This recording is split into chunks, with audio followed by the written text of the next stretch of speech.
What absolute horror stories do you have from working at Hot Topic? I worked at a Hot Topic in 1999 to 2000. We used to get a fair amount of exotic dancers that came in because we were the only place that sold see-through vinyl tops and 6-inch stack boots and stuff like that. Anyway, our fitting room was basically a hole cut into a wall with a mirror and thick curtain that had to be pulled closed just right. This one day, one of these ladies who takes her clothes off for money came in to try on a bunch of stuff and really didn't even bother with the curtain. Apparently, she was just so used to people seeing her natural form that it wasn't a big deal for her. Granted, this was a weekday morning and she and her manager or boyfriend or whatever he was were the only people in the store besides my manager and me. At one point, she just stopped using the fitting room altogether and was just using the full-length mirror on the door to the stockroom. My manager and I really had no idea what to do because at this point she's got about $1,500 to $2,000 worth of merchandise that she's probably buying, and this lady is good for both business and morale. She didn't really seem to be worried at the prospect of anyone seeing her, and the way our store was set up was really narrow and long, and the display fixtures were tall and bulky. It was very difficult to see into and out of the store unless you were standing in the center aisle. It made loss prevention a nightmare, but really allowed this lady to let her freak flag fly. She finally puts her clothes on the cash wrap as she's checking out. My manager gave me so much crap after that because I was so embarrassed that I couldn't even make eye contact with the customer while I rang her up. That was the largest transaction I've ever rung up in my time there, and paid for it with the largest wad of cash I'd seen in my life up until that point. In short, a woman who takes her clothes off for money came in on a slow day and treated the store like her own private dressing room. My high school girlfriend worked there back in the day. She said the worst part of the day was having to collect merchandise from the fitting rooms and cleaning the fitting rooms. Apparently all sorts of nasty women would go in there and try on the panties, not use a liner, and just generally leave them all crusty and bad smelling. They'd also leave pads and tampons all over the place. She said they had to throw away so much merchandise that was left in that condition. I feel like this may be a problem anywhere they sell clothes, but then again, Hot Topic may attract a different type of customer, so it might have happened to us more often. I worked in the soft lines section of Target for a couple of years. My manager found a swimsuit with a used tampon in it in the fitting room. I remember people getting very angry when we told them they couldn't try on the underwear. I always wondered why they'd want to try on underwear that someone else had potentially already tried on. Okay, this reads like an R-rated version of one of the short little bits from the show Superstore, and that show did not shy away from gross-out humor, although it might be up for debate on whether this is gross-out or simply whether we're too sensitive about everything regarding women's downstairs areas. I mean, this is pretty ick, right? Liner seems like a good idea if you're planning on trying on undies. I worked at Hot Topic about 8 years ago. For the most part, the gig was one of the best part-time jobs I ever had.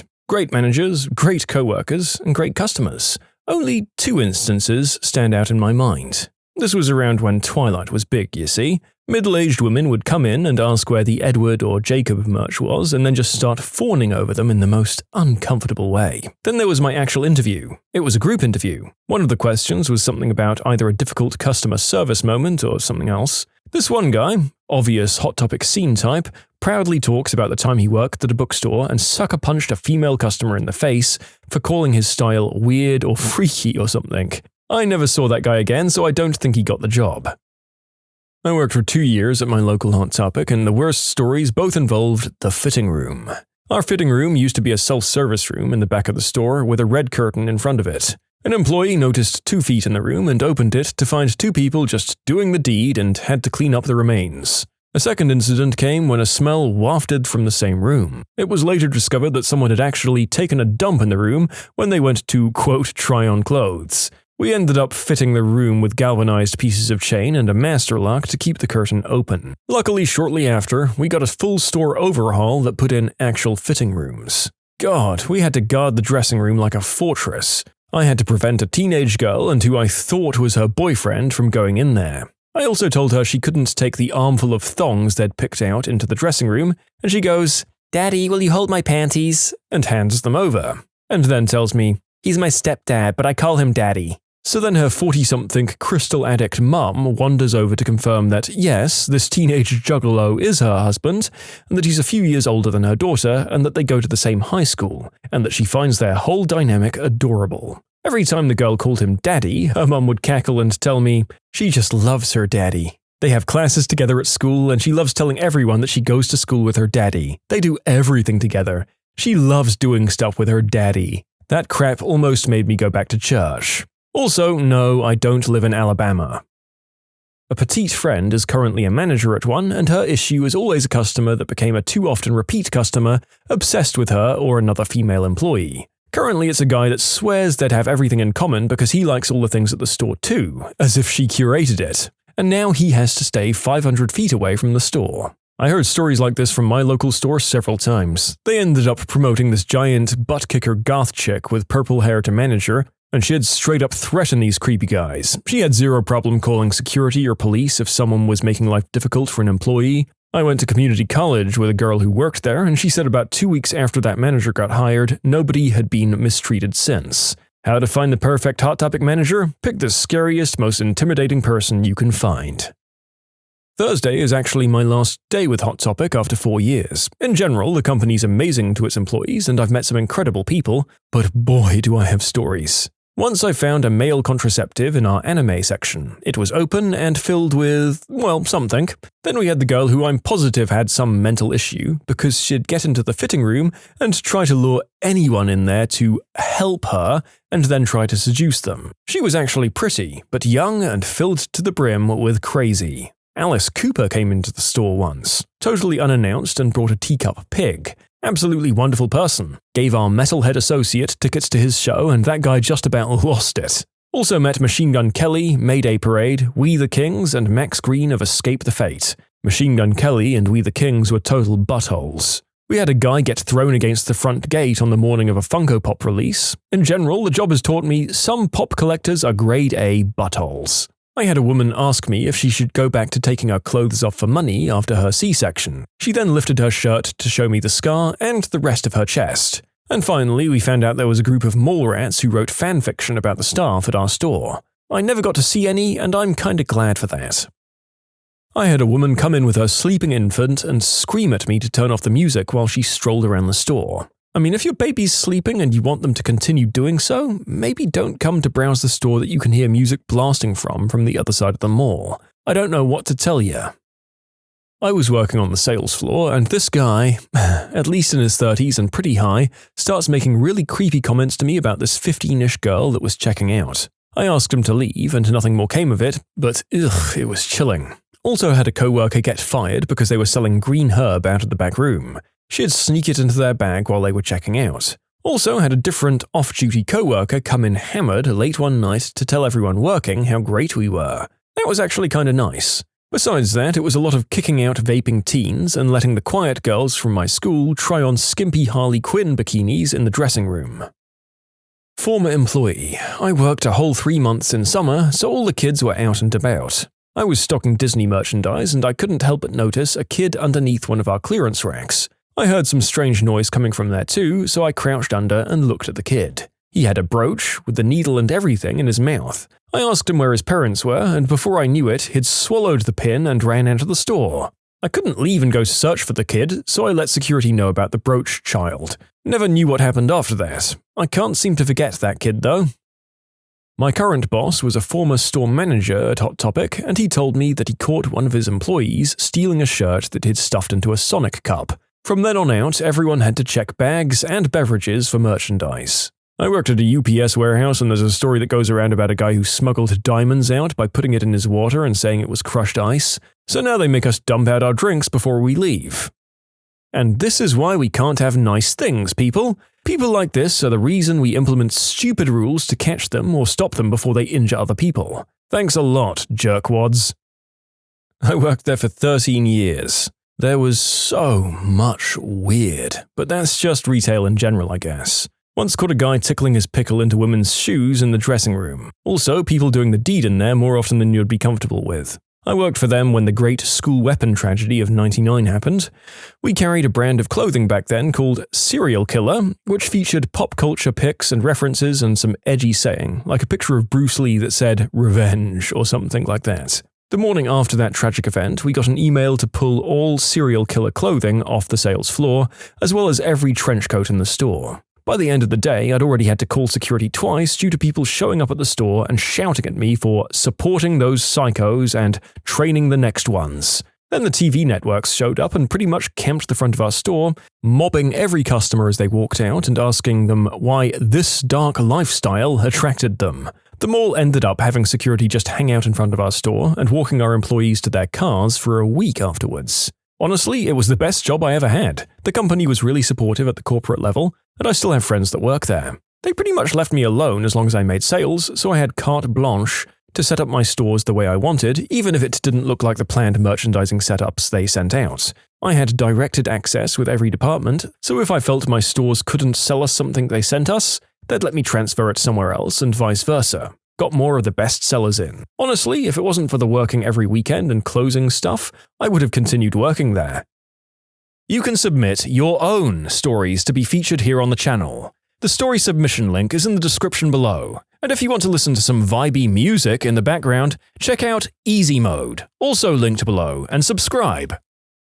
I spent almost 5 years working at one in the early 2000s. Being in the Midwest, we had a ton of juggalos, but they were actually pretty nice people in general. I had a group of kids ask what I would do if they set some clothes on fire and flicking a lighter multiple times. We mostly got weirdos who wanted to do the deed in the dressing room or lifting up their shirts to ask me what gauge their chest piercing is. We had this one girl who came in weekly, and I don't think she was all there. She'd sit at the listening station for way too long and then leave. One day she sat down and put the headphones on. She had a plastic bag with her, filled with empty glass bottles and peaches. Yes, the fruit. We noticed that it was leaking on the floor, but just let her do her thing. She put the headphones back and looked at her leaking bag. She had a mildly disappointed look on her face, but immediately looked at her watch and yelled, "I'm going to miss my bus!" And she ran out of the store and up to a trash can outside the store. She held the bag up high and yelled, "Peaches, meet your fate!" and threw the bag in the trash and sprinted off. That job was weird.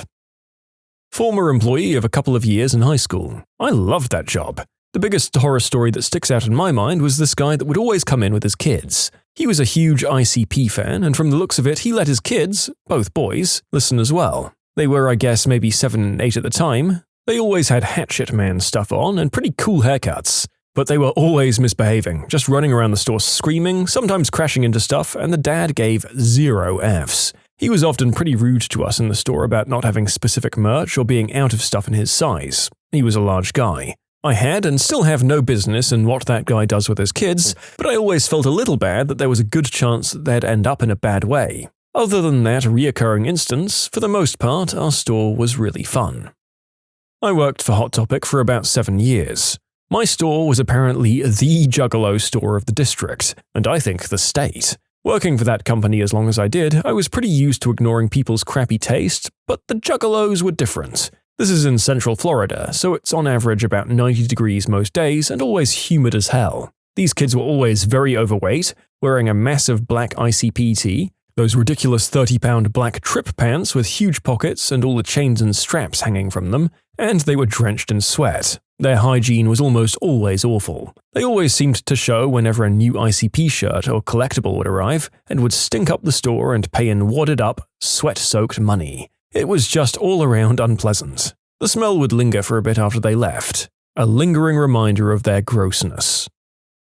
Well, this is my time to shine. I was helping a lady at the Disney section. She was quite particular about the things she wanted and was asking if they looked okay enough for her. Being my first job, I was really enthusiastic about being a salesperson, and I really do love Disney. So I was just hyping her up the best I could, and we're laughing together, getting along really well. And then she says, "Yeah, I wanted to get all the same things as my boyfriend's baby mama has. Is that weird?" Literally, I did not know how to respond. I said it wasn't, and I cashed her out as quickly as possible.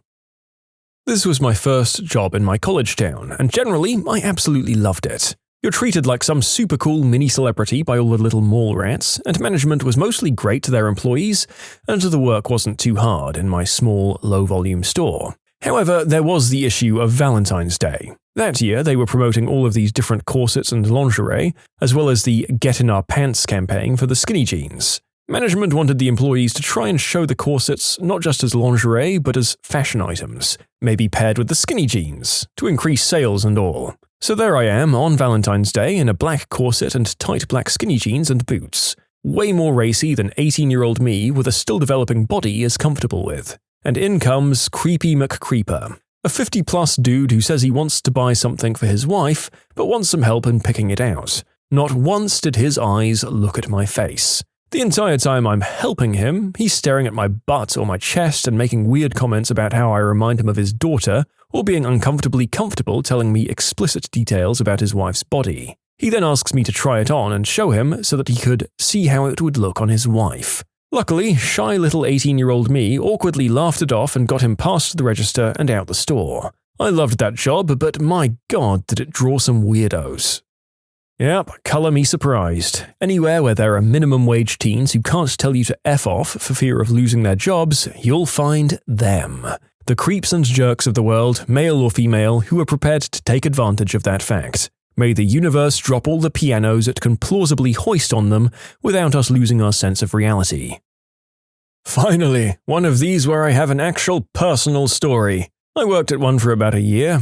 You would see a lot of cringy stuff just because of the base it attracts, but nothing completely horrible usually besides one time. I was working a Saturday afternoon shift, it was about 3:30 p.m. and the store wasn't busy at all. There were only two weebo-looking guys in their 20s in the store. Then a group of 4 teens walked in giggling and looking suspicious. They went up to the weebos and start singing the Nyan Cat song. If you've never heard it, just imagine the pitch going way up on someone going nyan nyan nyan nyan nyan nyan nyan nyan nyan nyan nyan. You get the idea.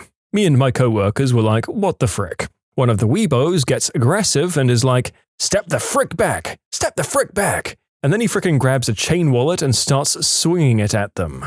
I call security and my co-worker is just screaming, hey, hey, hey, just trying to stop it. One of the kids calls the weebos fat losers as he's still trying to hit them with the wallet, and he responds to their insult by calling them daddy's splooge stain fricking B-words. Of course, I've PG'd his insult up a bit. By now, 3 security guards have come in to break it up, while the silent weebo is saying the kids started it. Both parties are escorted out of different exits while we give a report on what happened. Never saw any of them again.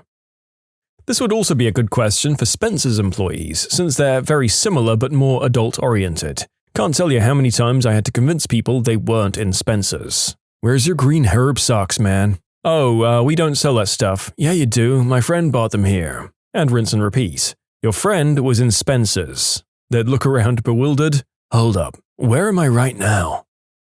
My sister worked at one for a little while. One day, 2 grown men were fighting over a pop. It's like a collectible figure. Like a legit fight. She said it was like the comic book guy from The Simpsons fighting another comic book guy from The Simpsons. My sister called mall security and noped the heck out of their way. Neither one of those gentlemen got the pop. My sister had to put all the stuff back that they knocked over.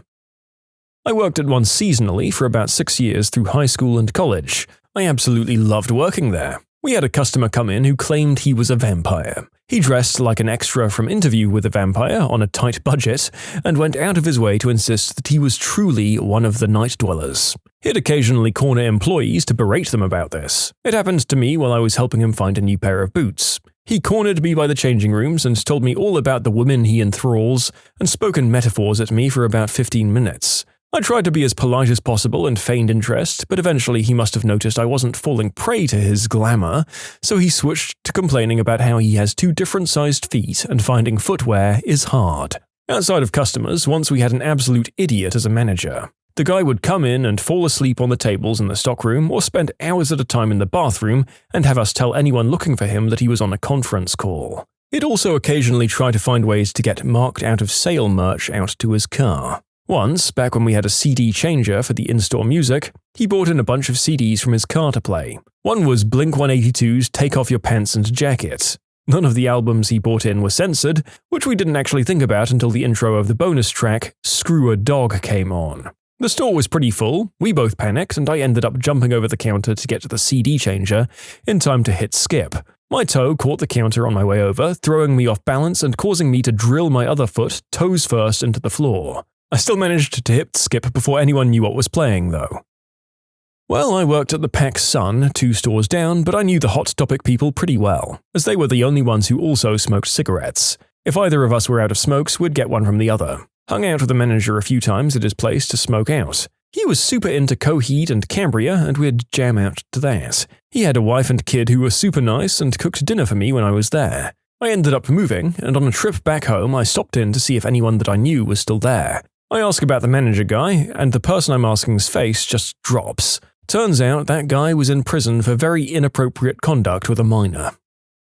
Former Hot Topic store manager here. At the height of the Twilight craze, and when I was still a sales associate, we had a midnight release party for the first movie's DVD. People legitimately camped out in the mall to be at that event. Generic Twilight fans, 12 to 16-year-old girls, their mothers, and the odd sprinkling of adults that were wildly out of place. Employees were encouraged to dress up in Twi merch, but me being 17 and engrossed in the suburban punk rock lifestyle, I did not participate. My store manager was not pleased about this, so she marked out of stock an outfit for me. It was a girl's size small, black heart boys who sparkle t-shirt that rode up like a crop top, the tightest jeans I've ever worn, and to top it all off, she aggressively applied eyeliner, sparkly eyeshadow, and body glitter all over me.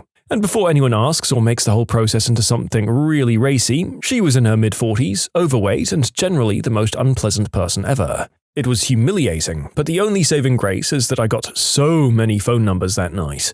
I was drowning in high school girls who thought I was amazing. Nothing ever came of it though. Parents of Reddit, what's the most absurd thing you found on your kid's social media?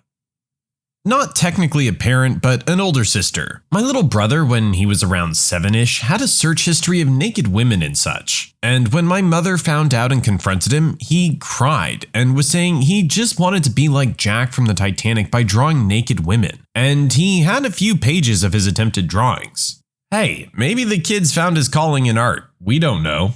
Was at my friend's place at around the age of 10 to 12 when my parent called me home randomly. I run in the front door and both my parents are sitting in the living room and immediately ask me to spell the word sex. I do, and then they tell me to send my brother over. My brother runs over and he'd be around 9 or 10 and doesn't come back. Turns out he searched for girls having sex but spelt it 6.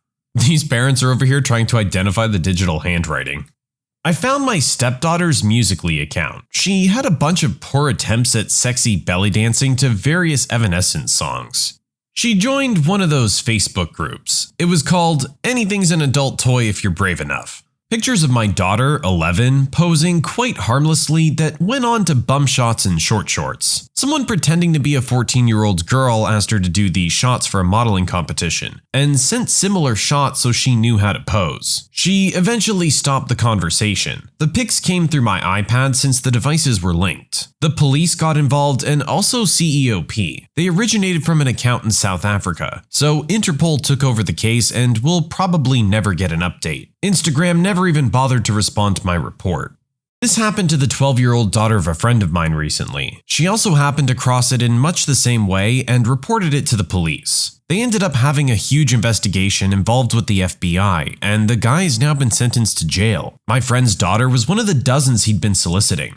Keep an eye on your kids' social media, guys. You never know who's trying to contact them.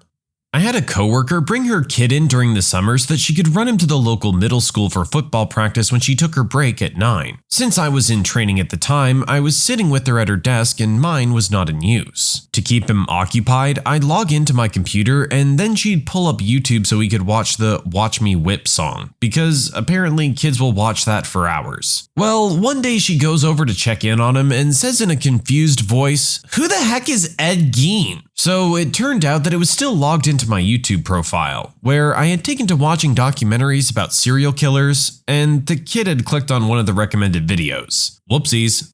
If she's really worried about what her kid's watching, then she should just create her own YouTube account.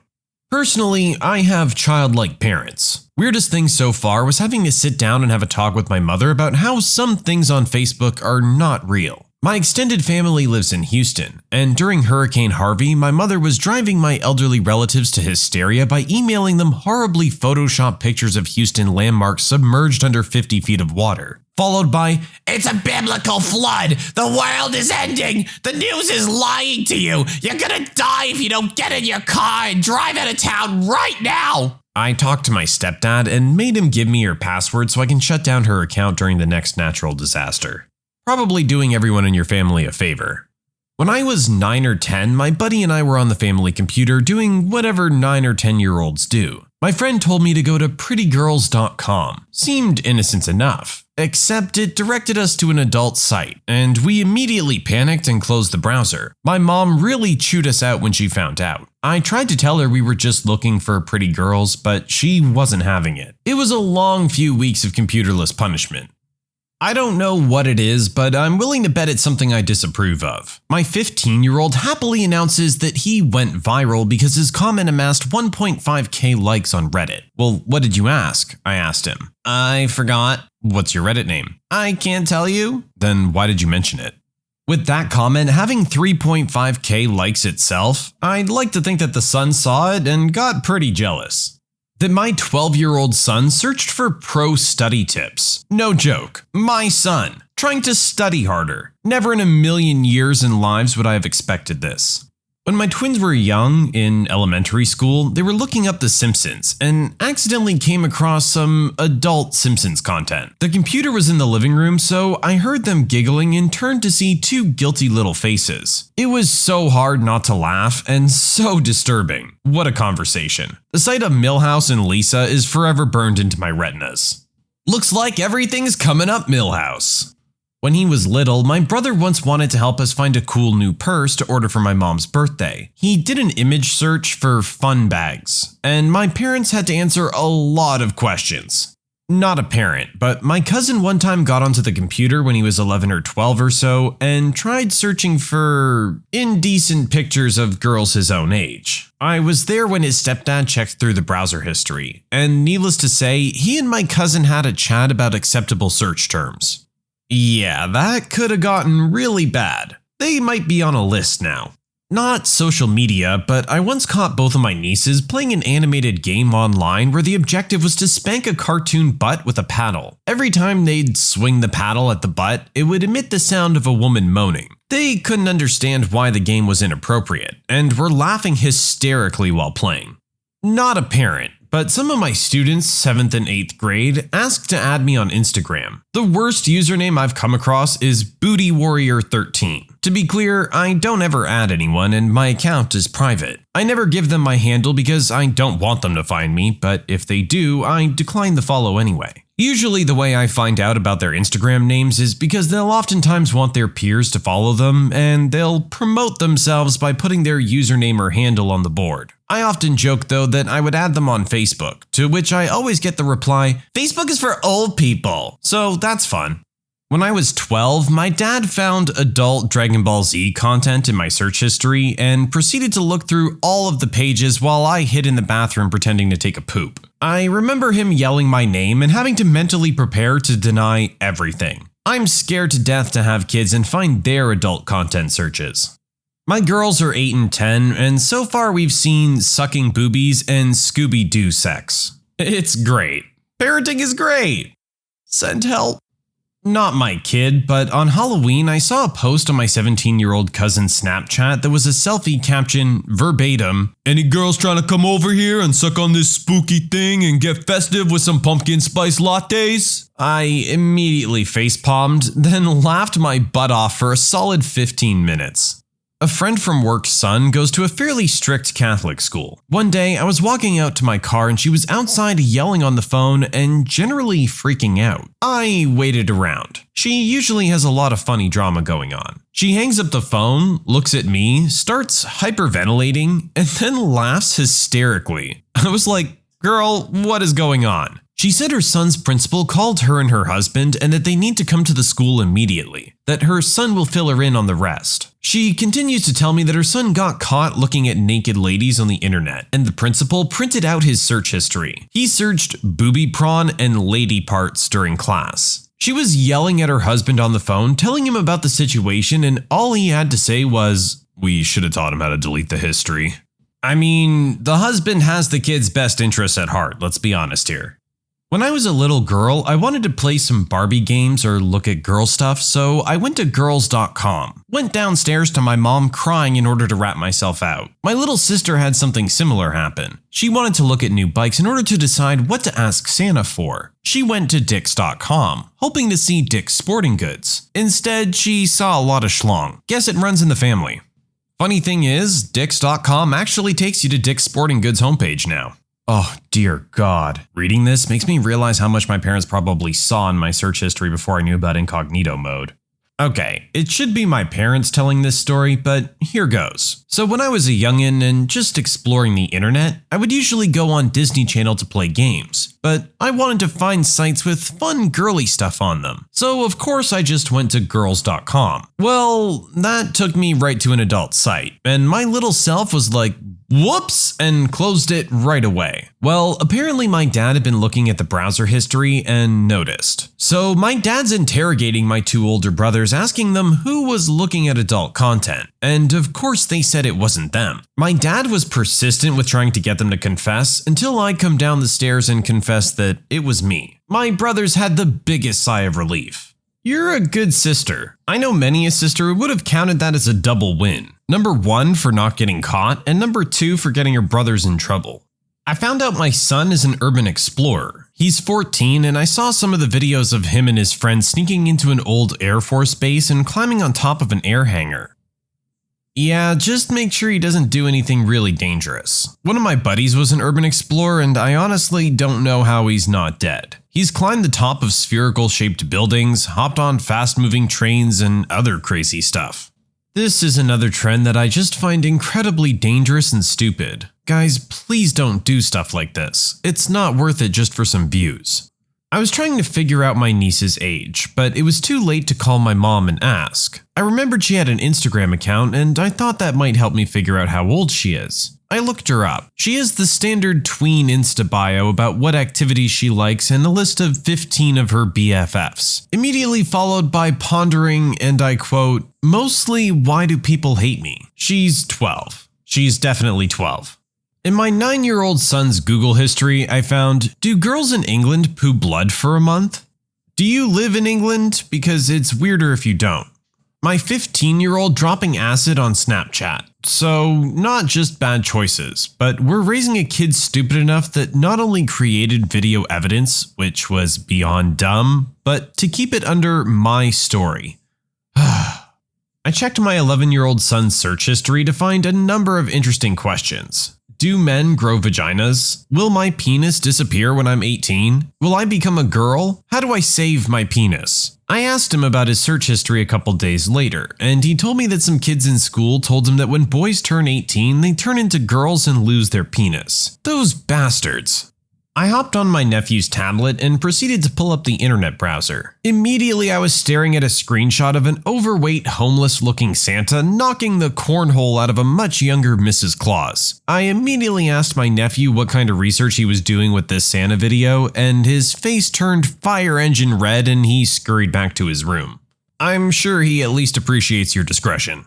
This is kinda close. So I have a 2-year-old and a 7-year-old. They both love to watch kids' YouTube. Mostly these annoying toy unwrapping videos. I don't know. Anyhow, the other day I was working on my computer and they were playing Play-Doh. My 2-year-old comes into the room and tells my wife, while I'm listening, "Mommy, I made this!" My wife, "Oh, that's awesome!" 2-year-old, "Do you like it? Let me know in the comments." My wife and I died. I think this might kind of say something about what we're exposing our kids to in this day and age, but we're not going to get into that right now. I recently discovered my 10-year-old son had been looking for inappropriate content, but his computer has parental controls, so he was trying to look it up on his Roblox game. My daughter was 6 at the time. She was supposed to be asleep and I go up to charge her Kindle and can't find it. I go to her room and quietly sneak in. I find her watching a video under a blanket. It's a popular mechanics video about how to build your own windmill. She had a mock model in the corner of the room she was working on. I definitely wasn't expecting that. This is definitely our most wholesome one so far. She's just enthusiastic about her project. My kids are too young for Twitter or Snapchat, but they love to watch YouTube. I started getting notifications a few months ago from people replying to my comments on conspiracy videos. I found out my son has a curiosity about flat earthers and doomsday preppers. That's kind of the scary side of everything. The kid doesn't know any better, he's just watching a video. And once you watch one, YouTube just starts to recommend more and more. They don't understand that the videos they're watching are conspiracy videos, and that the information in them might be less than accurate. When my son was 8, my wife was looking at his tablet and saw his comments on YouTube videos. Quite a few comments along the lines of, "You don't know what you're talking about, you," and then a series of randomly strung together cuss words that normally wouldn't be used together. He'd get called out by others for the random cussing and he'd say, "I'm only 8, I can do what I want," followed by random string of cuss words. When we brought it up, he knew they were bad words, but was repeating other vulgar comments he saw from other comment trolls, and didn't fully understand the harshness of his words. Now his YouTube habits are monitored much more closely, and he hasn't done anything like that since. Hopefully you got on top of that one early enough that he's not going to turn into another kid telling me how he's going to screw my girlfriend on Fortnite. My daughters are grown up now, but when one of them was around 14 or 15, I opened up her MySpace page. She was telling all these kids that her mother, that would be me, was a raging alcoholic. She was telling them how I was neglectful and how I didn't like her. At the time, I was pregnant with twins, working full-time, and my husband was gone with the Marines a lot. I'm not a drinker at all. Obviously, we had a long talk. She was feeling left out with all the excitement over the babies. Still though, it was pretty hurtful. It took me a long time to get over that. I wouldn't take that one too personally. Your daughter was just looking for some attention. It's honestly kind of understandable. My younger brother thought that when you entered more searches, it would delete the ones before at some point. So I look on his iPad one day and see a search for boobs or something like that. The search after that was cheese, then cheese, and then cheese, and so on. So many cheeses. Wouldn't you have to start at the top where it was just a whole bunch of cheeses and then see it be less and less cheeses as you go down? So you'd be scrolling down through all of the cheeses and then get to the bottom and see boobs and be like, I see what he was trying to do. My significant other was looking something up on YouTube at her sister's place, and the search bar autofill defaulted to sexy girls with nipples you can see through their tops, but spelt horribly. My significant other's niece is 6. Needless to say, her parents were mortified and doubled down on the parental controls. When Twitter became popular, my son was about 5 or 6 years old. He came up with a way to tweet vocally. Throughout the day, he would say things like, "Going to play with my trains, tweet tweet," and "bacon for breakfast, tweet tweet." I was sad when he stopped doing it. When I was 11, my mom asked me one day about some Google searches on the family computer, including sexy Dallas Cowboys cheerleaders. I blamed it on the babysitter and somehow convinced my brother to back me up. A couple years later, I was caught searching, "Can I see a picture of a girl in a bikini?" But I wasn't able to blame it on anyone this time around. I've since discovered the incognito tab. I think the incognito tab might be the secret hero behind this entire Reddit thread. My stepson is 7. I found a bunch of searches for Dominicans with no hands and feet, Dominicans with no heads, Dominican chests, Dominican torsos, Dominican legs, Dominicans in stores, Dominicans for sale, silver Dominicans, black Dominicans, white Dominicans. I was at a loss of how to bring it up to him. Thankfully, the next day we were in a clothing store and he asked me why Dominicans don't have hands or heads. Then why are there so many different colored Dominicans? I remembered the internet searches and became a little upset. I told him to be quiet because what he was saying could be taken offensively by Dominican people. He then got frustrated and loudly said, "Dominicans aren't people," as he pointed to a statue next to us. I breathed a sigh of relief and said, "Mannequins." I'm sure you still got a few looks in that store though.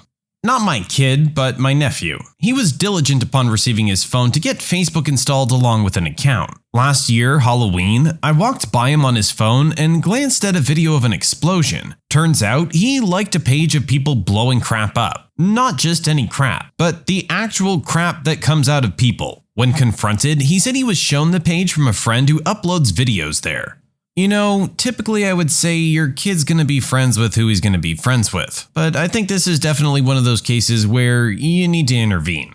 My son has autism, high functioning but still autistic. He's been mainstream for most of his schooling, and in 5th grade, one of the boys told the others how to search vagina and boobs on the computer. Well, my son in all of his autism glory was searching pagina, not vagina, and was only getting pictures of leaves. Poor kid. This was probably the early 2000s. Me and my buddy were off school for the summer and he would come hang out at my house. Occasionally, we'd look at adult content on the family computer. One day, my dad comes home from work and comes downstairs and says, "Hey, you guys missed the bus." I'm like, it's summer. There's no school. My dad responds, the bang bus. Mother of God, we forgot to close the browser.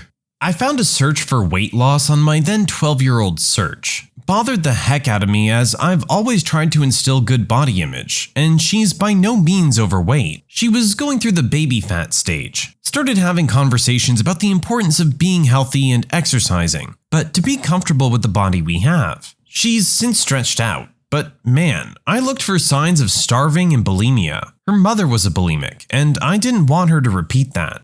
We got my young daughter a tablet last Christmas. A couple days later, I went to look something up, and the search bar history had one entry. Is Santa Claus real? Well, that one kinda backfired, didn't it? Teachers, what is the trashiest thing you've seen a parent do? I work at a school where over 80% of our population lives under the poverty line. I keep a cabinet full of hygiene products for kids to take. Deodorant, lotion, chapstick, hair gel, feminine hygiene products, shampoo, conditioner, those kinds of things in travel sizes. Being a teen is hard enough without having to cope with hygiene problems due to a lack of funds at home. So, one day, the entire thing is empty. Odd. I refill the cabinet and 2 days later, all of it is gone again. Refill with the last of my supplies and catch the kid in the act of sweeping everything in his bag. I stop him, take him in the other room, and talk to him. He told his mother about the cabinet. She ordered him to bring her everything he could get. She was returning the items to Walmart for store credit to buy cigarettes and beer. I told him to tell her the cabinet is locked now. I bought a bike lock. It was sickening. A mother came to a school sports day swigging from a bottle of wine. We always felt desperately sorry for her daughter, because whenever she returned to school following a holiday at home, this was a boarding school, we had to wash all of her clothes because they reeked of cigarettes, and this poor little girl was easily the most unhappy child I've ever seen. Woman I used to babysit for worked at a school as an assistant or some crap in Toronto. She always told this story about how the class rabbit would go home with a new kid each weekend. They kept trying to avoid giving one kid the bunny for the weekend because it was clear his home life wasn't the best, but they finally caved in and let him take the rabbit home. The parents killed the rabbit and ate it. They killed the class bunny and fried it up for dinner. They weren't even ashamed when they told the teacher what happened on Monday. Said they were out of groceries or something. A likely story, but what if the boy simply wanted to keep the rabbit for himself forever? You deprived him of taking the rabbit home for so long, and when he finally had the chance to have the rabbit all to himself, he decided, well, what's stopping me from keeping it? Just make up a likely lie and it'll be all his. But if they did actually eat the rabbit, that is totally messed up. Well, in my profession, it's more often what the parents don't do that wins them the Parent of the Year award, but I do have a couple Hall of Famers. I'm a special education teacher, so I deal with kids with all kinds of physical, emotional, and academic disabilities. I took care of a little girl once who had a number of complications due to spina bifida. Her mother couldn't be bothered to take care of her. The little girl wore diapers and was cathed. She required 3 to 5 diaper changes a day. Mom would only send 5 diapers a week. The thing is, she was getting full services from her community, so she was being provided with plenty of supplies. We suspect Mom was probably selling the extras. I ended up just buying her diapers. Mom would not change her catheter regularly. We would change her out at school, but other than that, she'd go another 24 hours before a change out, longer if it was a weekend. The smell from the infections she'd get after a weekend was horrendous. She had lice constantly and oozing bedbugs. Sores. Her mom told us to F off when we call her and tell her to take her to a doctor. Found out later in the year that she also had scabies. We offered to administer the medication and creams at school. Mom told us to go to hell. The girl would come to school in men's underwear, XXL shirts, and size 16 pants. She was 8. Finally discovered that her 9-year-old sister was changing her diapers and dressing her every day, and sister couldn't find any other cleanish clothes to put on her. Mom's response? I'm busy. I have to get to work in the mornings. Final straw was when the nurse discovered what appeared to be STD warts while changing her diaper one day. Nurse made, for the 10th time, another CPS report, but principal insisted that we call home and report our findings. Grandma found out, tipped off Mom, and Mom appeared at the school 15 minutes later, snatched up the kids, and disappeared. Investigators showed up 15 minutes later, but Mom was already long gone. Never saw the kids again. I was wondering to myself the entire time, where the hell are Child Protective Services and why is everyone in this story so freaking useless? I wouldn't really give a crap. That kid wouldn't go anywhere with that woman if it were on my watch. Staff raised money to get an 80-year-old girl a winter coat. We live in rural Canada. Girl came to school the next day in a t-shirt in the dead of winter, her mom wearing the brand new child-sized jacket. For those wondering, the principal confronted her about it, and mom told her to F off, and anything her kids owned belonged to her and she could do whatever she wanted with it. Children's Aid was called, and that student lives with a very nice foster family now. Mother was rail thin, looked like a stereotypical junkie archetype, sleeves were 3 inches too short, didn't cover most of her stomach, and she could do it up properly. Our vice principal is a former army sergeant who's built like a tank. He's well-liked and an amazing role model in a community where many of our kids don't have good male role models. On several occasions, I've seen mothers step well over the line and make very asexual comments to him directly in front of their kids. I mean in plain sight of their own children, and in ways the kids notice. He's always very respectful and often asks another member of staff to join him if he sees one of those parents coming to talk. But it's pretty damn trashy when it comes to some of the innuendos I've heard. These aren't jokes either, they tried to get handsy with him too. My cousin is a teacher and she once had a parent come to a parent-teacher conference extremely drunk and right before the meeting tried to pull out a bag of booger sugar and start doing lines. Police were called and so was CPS. The school also had to call 911 once because a parent overdosed in the parking lot while waiting to pick up their kid, and the poor kid was too young to understand why their mom was slumped over in their car. It's quite sad, but I actually also know a teacher or two who's had to look after kids whose parents, don't really look after them and they're kind of addicted to illegal substances, and it's just really sad knowing that stuff goes on and people are so irresponsible with their own lives when they have kids to look after. The sad fact of the matter is some people do not deserve to have children. I volunteer at after-school programs to help tutor. I had a student earlier this year. Good kid, loves math, loves computers, wants to be a programmer when he grows up. He's really struggling in 7th grade because he has no computer at home. We have to do his online assignments at the program, but we only meet twice a week. I pulled his mom aside and explained how he could be doing much better in school with some kind of PC and internet access at home. She says that she can't afford a computer.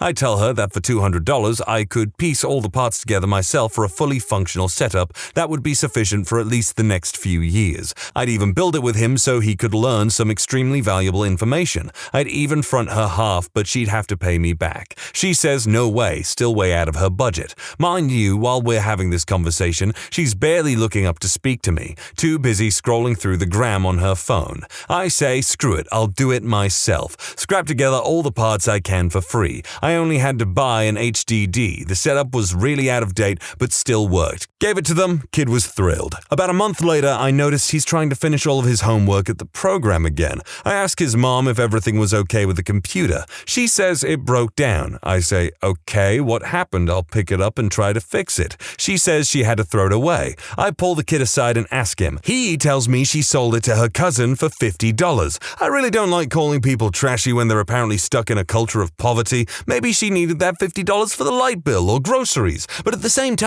she spends 3 times that amount on her cell phone each month, so it really just broke my heart. It was like she's doing everything in her power to ensure the kid has no frickin' chance at a decent life. I work in a school in one of the most socially deprived areas of the UK. At Parents' Evening, we give every parent a printout of their child's grades in each subject alongside their target grades. Last year, we had a parent of an 11-year-old respond to this printout by shouting, "What the F am I going to do with this? I can't effing read, can I?" This was in front of the other children, parents, and her child's teacher.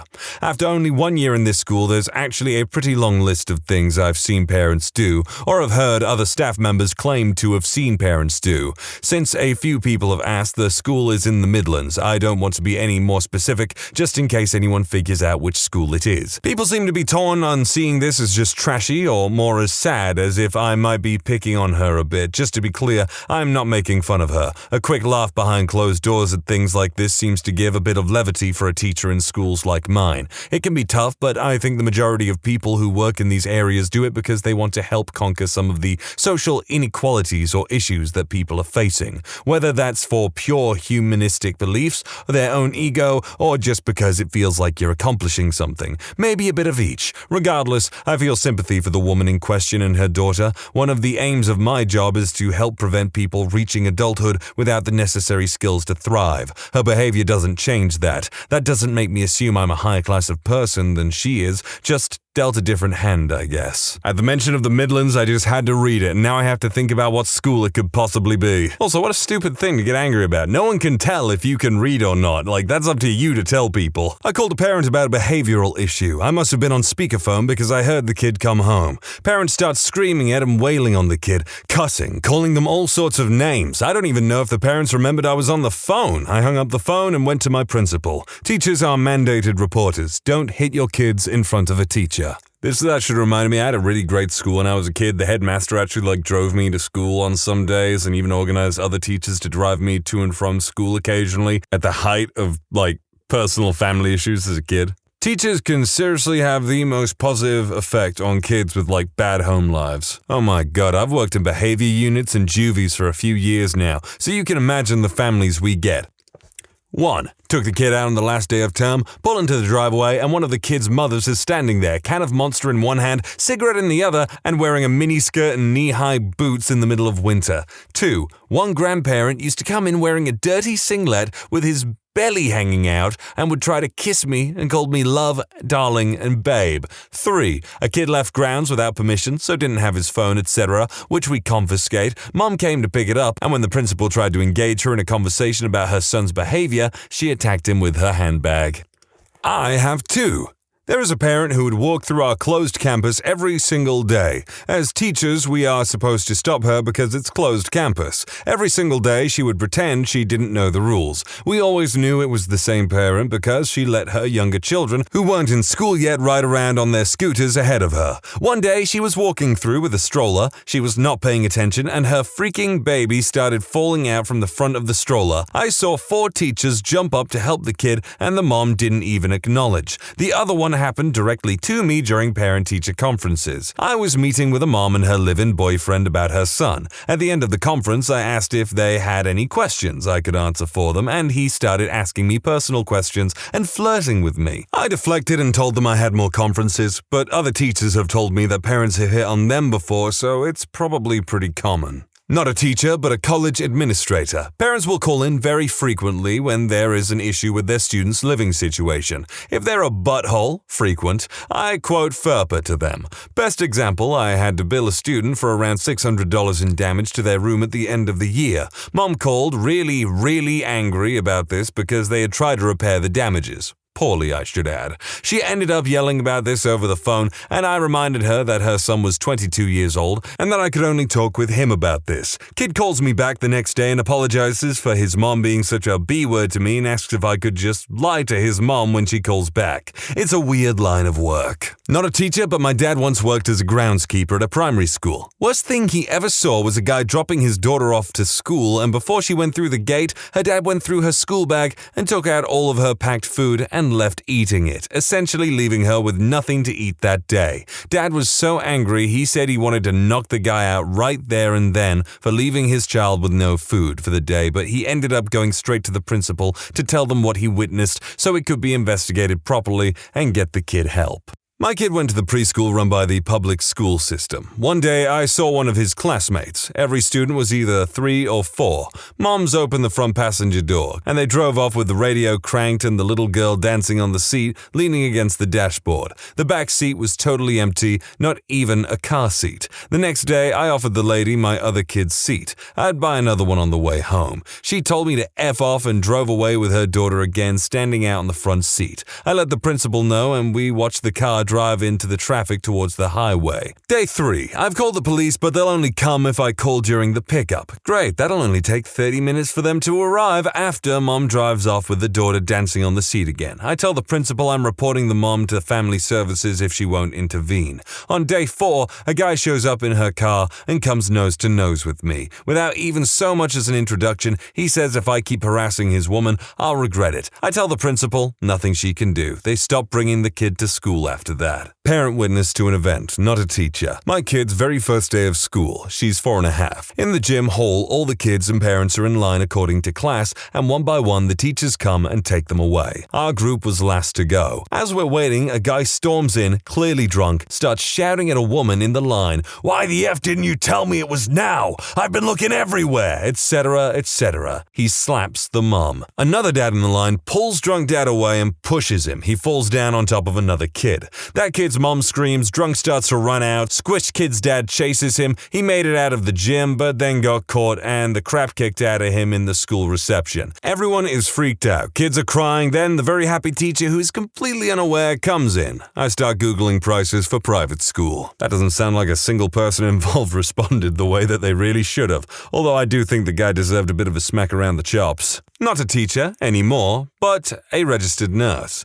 Kid wakes up from dental surgery, a 4-year-old who needed a root canal, several extractions and fillings, horrible dentition. Mom and dad nowhere to be found post-op. Eventually, they wander into the recovery room from the parking lot, reeking of cigarettes and the devil's lettuce, proceed to give the 4-year-old a baby bottle of Mountain Dew. The pediatric dentist took the parents aside into a consult room to yell at them and lecture them. They told him to mind his own effing business, scooped up the kid and walked out. Saddest part was, I remember the poor kiddo had filthy feet and hair, also reeked of cigarettes. He looked so defeated already. All I could think was that this kid has an uphill battle for a decent life. Being a registered nurse is heartbreaking, not always for the reasons you'd expect. Not a teacher, but my mom is. She teaches the visually impaired. There are these 2 students of hers whose parents, mainly the mom, tell them that they can't do anything and won't be able to do anything, and all they do while at home is sit around because their mom makes them.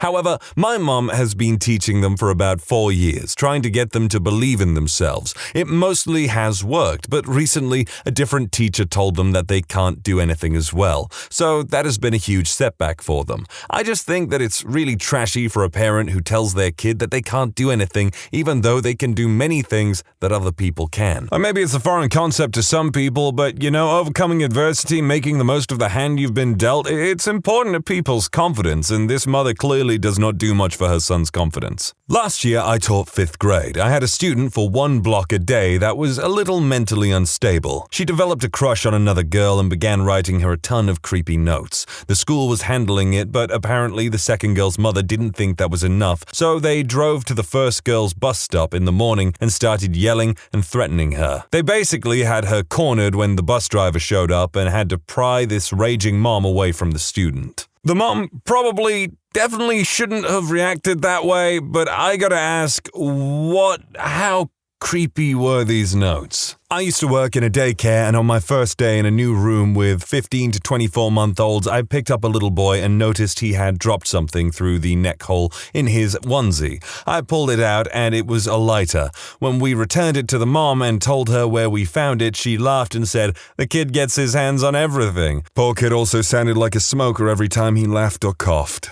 End of day. Parents were pulling up to the building to pick up their kids. 2 moms got into a physical fight in the parking lot when one of them pulled a baseball bat out of the trunk of her car. The families both jumped in and it was an all-out brawl. Went on a trip to America for the performing arts. Parent met their kids at the end of the trip for the last 2 days. Parent went out and got hammered both nights and would sneak into her student room, utterly off their face, and wake all the kids up to try and party. Tagged along to our final tour dinner with all the kids and got hammered again. Worst person ever. That sounds like a parent going through a midlife crisis and trying to relive the days of their youth because they're surrounded by younger people, maybe. And it's sad. Was in a parent-teacher conference as a middle school teacher. The kid starts talking about college. The parent looks at this kid and says, "You're not going to college. You're not smart enough." Like, WTF, how could you stifle your children that way? What a piece of crap. Not a teacher, but definitely saw it happen. Dude talks trash about this girl's cousin. Yes, cousin, of all things. There are tight groups of friends, and her friends were not happy and confronted him. Next day, his mom has the audacity to come over and threatens the entire staff and students with some special injection that will make them mentally impaired.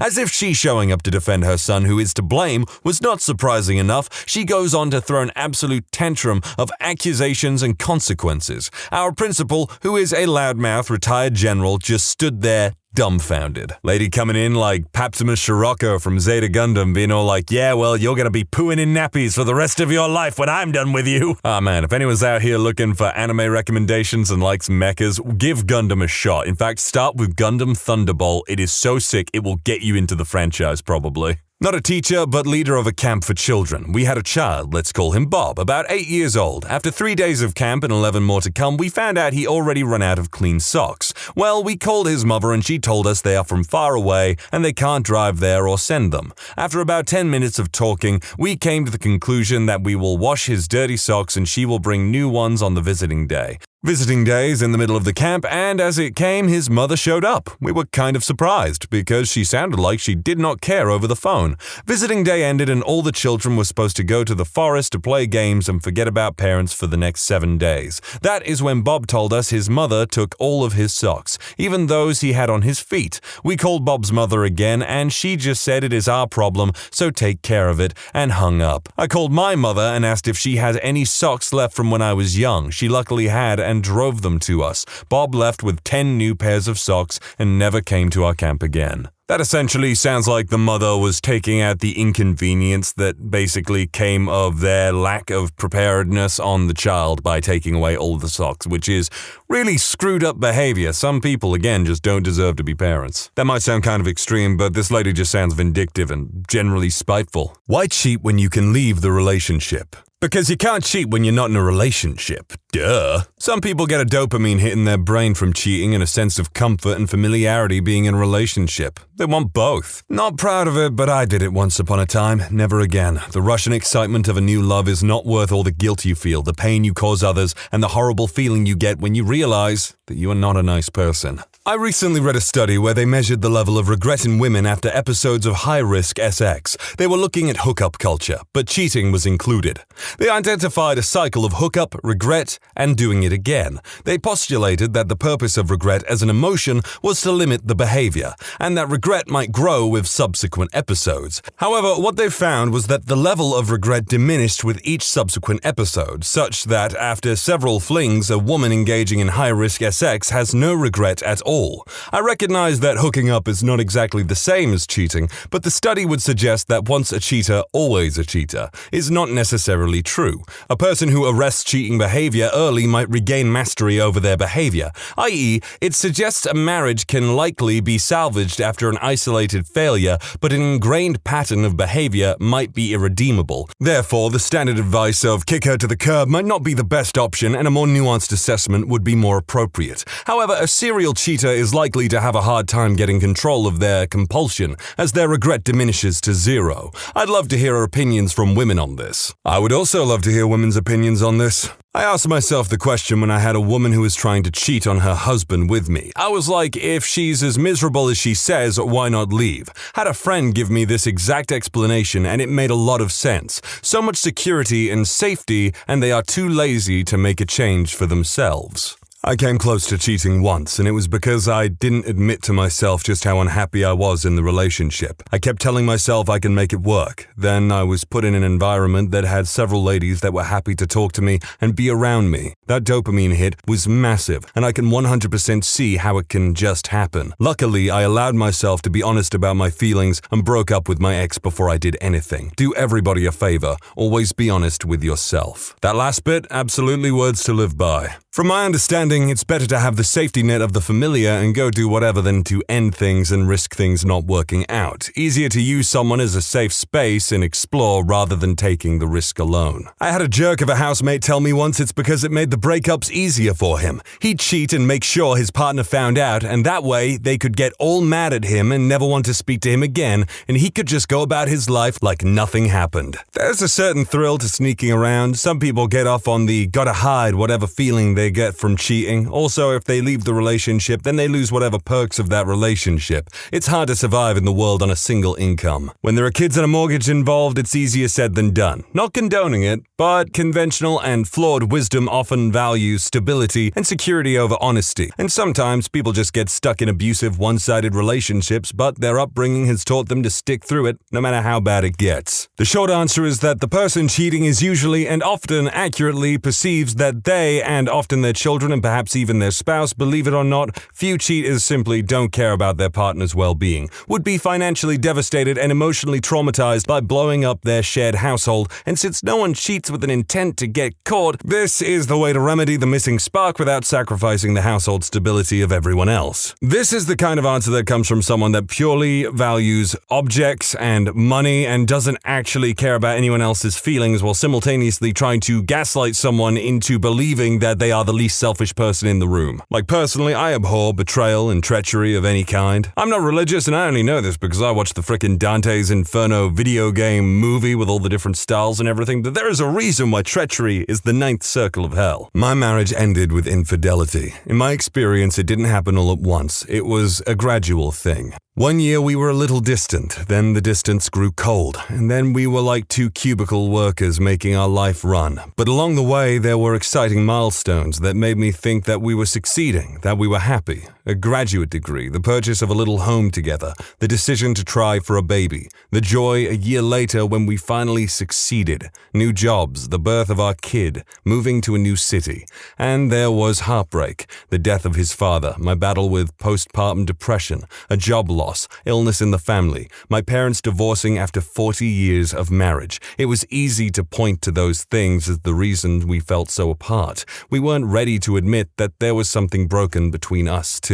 So I assume when his co-worker was a sparkly new friend and they found themselves working late at the office more and more frequently over time, I'm sure their pull toward one another just grew. But here's the thing. My first marriage was over before he cheated. The question was, as Esther Perel puts it, was whether I would spend my second marriage with the same person. His new partner made it an easy answer for both of us. I don't blame the cheating for my divorce though. It was just a symptom of something already wrong. For me, his affair gave me clarity about the fact that we hadn't been happy for a long time. It's been 7 years since we split, and our daughter is incredible. We co-parent beautifully together. He married his co-worker, they have a 2-year-old together, and she's a great stepmother to my kid. My career has taken off and I'm remarrying later this year. I am so grateful he asked for the separation and for the person I became after my divorce. Cheating isn't always this black and white thing people make it out to be. Time heals all wounds. I know this person clearly had a lot of time to reflect and contextualize how things ended the way they did, and I'm glad that everyone seems to have walked away from the situation to better lives. Still don't condone cheating of any kind though.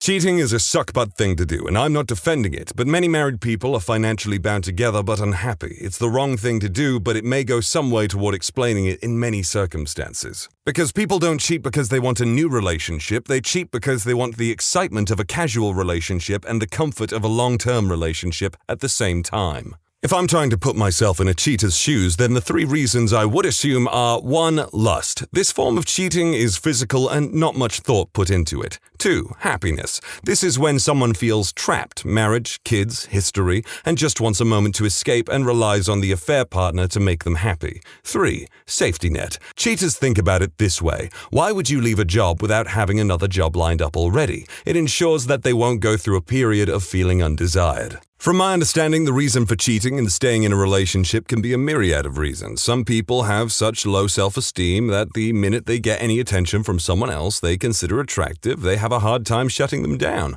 Others have a very separate idea of a stable love from a committed relationship and attraction from a fling. In these scenarios, the perpetrator still loves their partner, but they fall victim to their personal issues and betray their partner's trust. Others, however, are more narcissistic and view their staying in a relationship despite cheating as a favor to their partner. Others still may come from very traditional backgrounds and feel they can't leave their relationships despite no longer loving them. All of this doesn't even account if there are children in the picture too. Do people really not get this? People don't want to be single or in a new relationship. They want all the perks of their existing relationship plus the thrill of something new. They aren't trying to be fair or considerate or reasonable. They want everything they already have plus more, and they think they'll get away with it so no one will get hurt. Yeah, I pretty much completely agree with everything this person says, but this is already a downer topic, so I'm not going to get too deep into some of this stuff. Emotional immaturity and codependency. It's easier to let go of someone when someone else desires you. Basically, they want out and they've made up their mind about it. You may have no clue yet.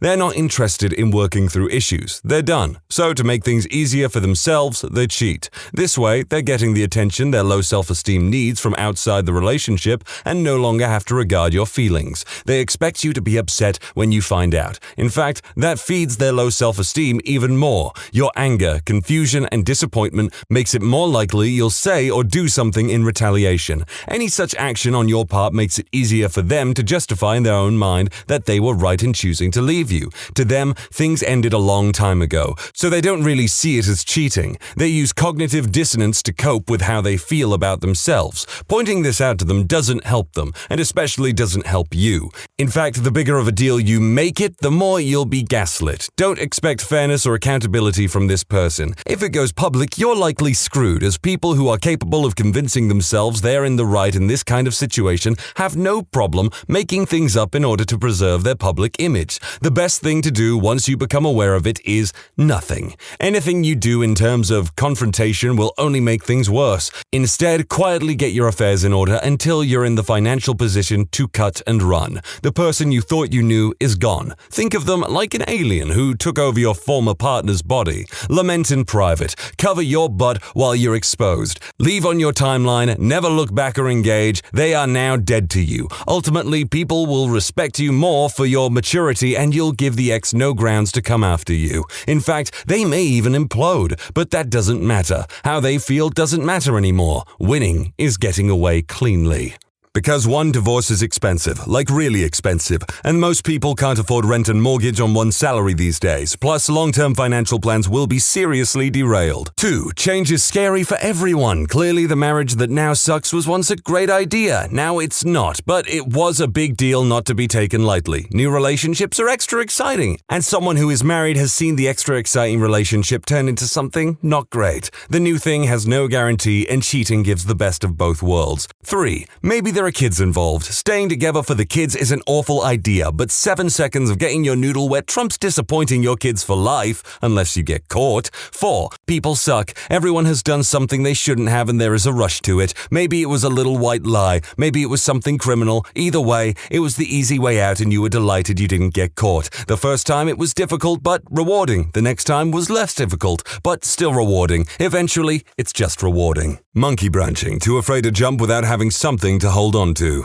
People stuck in emotionally abusive relationships often cheat as an escape. Simply breaking up is much easier said than done due to the amount of psychological control that's usually involved. Because you have to keep the main person around in case the side piece doesn't work out. You have attachment issues, you're financially tied to a person. There are many reasons. None of them are good reasons, but people who cheat don't care. Don't mind me, I'm just thinking about King of the Hill and Nancy Hicks Gribble cheating on Dale Gribble with John Redcorn. There's the bit where they're doing the duck boats and Nancy's all like, no wonder I need 2 men in my life. One of them keeps letting me down. Because you don't want to leave the relationship, you just want to have sex with other people. As a retired serial cheater in my teens and early 20s, this is an honest answer. Some people are legit skeezy. Others are genuinely in love with their partner but also have other asexual needs and don't know how to square that circle. I'm definitely against cheating, but I think it's important to challenge the idea that cheaters are all evil, weak, foolish, etc. Cheating is quite common, even among people who maintain otherwise healthy relationships. I think the cultural fantasy we have that 2 people can always fully provide for each other's needs and that true love conquers all is really quite childish, a fairy tale. Certainly it is not 100% impossible for 2 people to be able to meet most of each other's needs. It can happen, but it's incredibly far from universal. I don't think that everyone should be polyamorous, but I do think that many people really need to be and should, and that some people need to be but don't have any of the skills necessary to manage polyamorous relationships. I've never cheated, by the way. Psychotherapist Esther Perel has a lot of really intelligent and useful stuff to say about this topic. She's helped a lot of relationships come back from that place of broken trust. And she is much better than me at explaining why cheating doesn't necessarily mean that the cheater is a bad person or doesn't love their partner, and at explaining why our current cultural views of romance and relationships really set a lot of us up for failure. Which is not to say that all cheaters are loving, good people. They are certainly much more likely to not be than the average. My point is more that it's not a universal thing, and we should should be looking more deeply into this. So I briefly looked into who this Esther Perel person was because I was interested. And in the brief time I've been looking this person up, I probably can't exactly make that many assumptions about who they are or anything or what their theory is exactly, but I don't particularly like what I'm hearing from them in their talks and whatnot. Maybe it's just my principles getting in the way of me being enlightened by these groundbreaking ideas, and I say that with quotation marks. It all sounds very intelligent in that they've mastered the oratory arts, they're just a very good speaker, they have chosen the perfect words to get their argument across and everything, but at the same time there is just a lack of morality, it seems, and even awareness that cheating, infidelity in itself is just inherently cruel to do to an individual who isn't aware or casually and callously abusing the relationship and whatnot. God damn, just open up a frickin' dialogue. Also, if you're interested in this author's ideas, go check them out yourself because I'm not slandering them. I'm more just wondering how this person became, and I quote, a national authority on modern relationships? I love my partner and would die for her, but I haven't been asexually attracted for a very long time. I get through sex with her because of the love, but I don't look at her and see someone that I find attractive. I wish I did, and I'm mad at myself for not, but I can't help it. Breaking up has a lot of consequences that people don't want to deal with. If they live with their partner, they'll probably have to move out, which is a headache and expensive. They might depend on their partner financially and can't afford to break up, or they aren't willing to give up their current lifestyle/income. It will be really hard on the kids if they have any, and so they don't want to break up the family. They might lose joint friends and other relationships that they have together, because they will usually side with one or the other. Most divorces are incredibly expensive and taxing for both parties. You could be going in and out of court for months or even years. If you're worried about that last thing, then that's why you should get a prenup. A prenup is a prenuptial agreement that basically says your finances and properties and whatever will be divvied up in this way, and you can both agree that in case of a divorce, no one gets anything. And it's a very good way of sussing out what the person you are marrying's real intentions are and what they value before you get married. What if there is a woman in an abusive relationship with someone she is afraid to leave? If she tells him it's over, he will blow up. If she just sneaks out and leaves and lives on her own, he might find her and still get to her. She has been with this abusive guy so long, she doesn't think she can leave. He tells her how terrible she is, how worthless she is, and that she should be happy that he puts up with her. She might not have an income or money of her own. Some people take care of all the money and only give a bit to their partner when they ask. Let's say this woman meets another man. She meets him at work, she meets him through mutual friends, maybe an old flame looks her up. He is kind to her, and she starts to feel like she might matter a bit. Like maybe she isn't so awful, but she can't just move in with this other guy. So they start a relationship. She is finding a way to escape and a way to rebuild herself. When she has the self-esteem to leave, she also has a way to maybe get some financial and emotional support and protection. Believe it or not, I would honestly say that if you're with an abusive person, then yeah, feel free to cheat on them. If they hit you, if they smack you around, make you feel like crap every day, legitimately abuse you, then yeah, you can do whatever the hell you want. If it means you can somehow get out of that relationship, except kill them, because where does that leave you? My mom tried to leave my dad for years. He was an extremely angry person who was physically, emotionally, spiritually, financially abusive. It was bad. Cops were involved a lot during my childhood from domestic disputes. They never did anything. He wouldn't let her leave. She tried. It always ended up with her and my siblings and I being hurt by him. He's got 2 kids me or my siblings have never met from affairs. He told my mom it was her fault. One day, she met someone and they fell in love, and she eventually told him about it. It was a really scary time, but he kicked her out for it. I know that was the happiest day of her life because she finally got away. It's been about 10 years. She's still with that person she met, and I've never thought for 1 second my mom was wrong for cheating. There are a few things more hurtful than cheating. Just be honest and say you want out. That's better for everyone. Also, preserves the would-be cheater's honor. Money. The old saying, it's cheaper to keep him/her. No-fault divorce is being outlawed in a few states. It's hard to believe, but it's turning into a thing. Well, it's better to be a poor man's joy than a rich man's toy. Oh, take it from me. You ought to see. Upon that love, there's only misery. And it's better to be a man's whole world than a sometimes girl. Ruby Winter's better, for those of you wondering, and I know most of y'all are just here for the Reddit stories and all that, but come on, I'm trying to give you dinner and a show here most of the time. I think people who cheat have tunnel vision and lack of foresight and insight. A friend of mine is a serial cheater. He's always in some sort of relationship that he completely dive bombs into without any thought, and it ends in chaos chaos every time. I think he does it because he enjoys the thrill of it, and also he's terrified to be single. Possibly mental illness plays a part in this. He is financially ruined from his last divorce because of his cheating, but moved in with his new girl within a month. It's so exhausting to watch from the outside. Cheating can be a misguided attempt to address unhappiness within a relationship. Some individuals may struggle with the emotional difficulty of ending a partnership, fearing confrontation, loneliness, or the upheaval of their lives. Instead, they may seek temporary solace or validation through infidelity. However, cheating undermines trust, hurts both parties involved, and can cause long-term damage. While leaving a relationship requires courage and honesty, it provides an opportunity for personal growth, finding a more compatible partner, and fostering healthier connections in the future. I think most of the time cheating is an emotional thing, not a logical thing. I once knew someone who was in a dying relationship. The relationship was going nowhere and she was losing interest in her boyfriend. The right thing to do would be break up with her boyfriend. Instead, she cheated on him and then she almost immediately confessed to him and begged for forgiveness. At a glance, this would look like a passionate mistake and then instant remorse. But in my time knowing her, she always hated taking responsibility or being blamed for things. I have seen her seriously hurt people, including me, to avoid taking blame or responsibility. I think she subconsciously thought that if she broke up with her boyfriend, he'd be angry and he'd blame her. So she couldn't break up with him. She doesn't want that kind of responsibility. But if instead of breaking up with him, she cheated on him, then he would break up with her. Her cheating makes the breakup A, his responsibility, and B, inevitable. So she can't chicken out of it anymore. Note that this plan does not make 100% sense. It's worse to be blamed for cheating than for breaking up. But when she doesn't want to be blamed for something, she really will hurt people, so they will do things that she doesn't want to take responsibility for. Anyways, her plan backfired. Her boyfriend decided to forgive her and give her another chance. A few days later, she broke up with him. It just sounds really vindictive to me at a certain point. Like, God damn, you're toying with people's emotions here. And by the way, I'm not down for cheating in either way. If anyone's got the impression that I'm like, yeah, boys, or anything like that, no, I just think cheating of any kind with anyone just hurts people, and it sucks so goddamn badly. This one just made me sad to read through. Then again, quite a few of these have made me sad lately. I need a happier topic. Teachers of Reddit, what's the most shocking or surprising thing you've seen going on in your classrooms? A kid stuck a Kraft pipe cleaner in an electrical socket. Cue a flash, a yelp, and blue fuzz everywhere. Socket and cover were both burned black and didn't get replaced for 3 years. The student was an 8th grader. I knew a kid who put a paperclip in an electrical socket and thought wrapping it in paper would protect him from the shock. In grade 10, the idiot had to go to the hospital because it screwed up his heartbeat.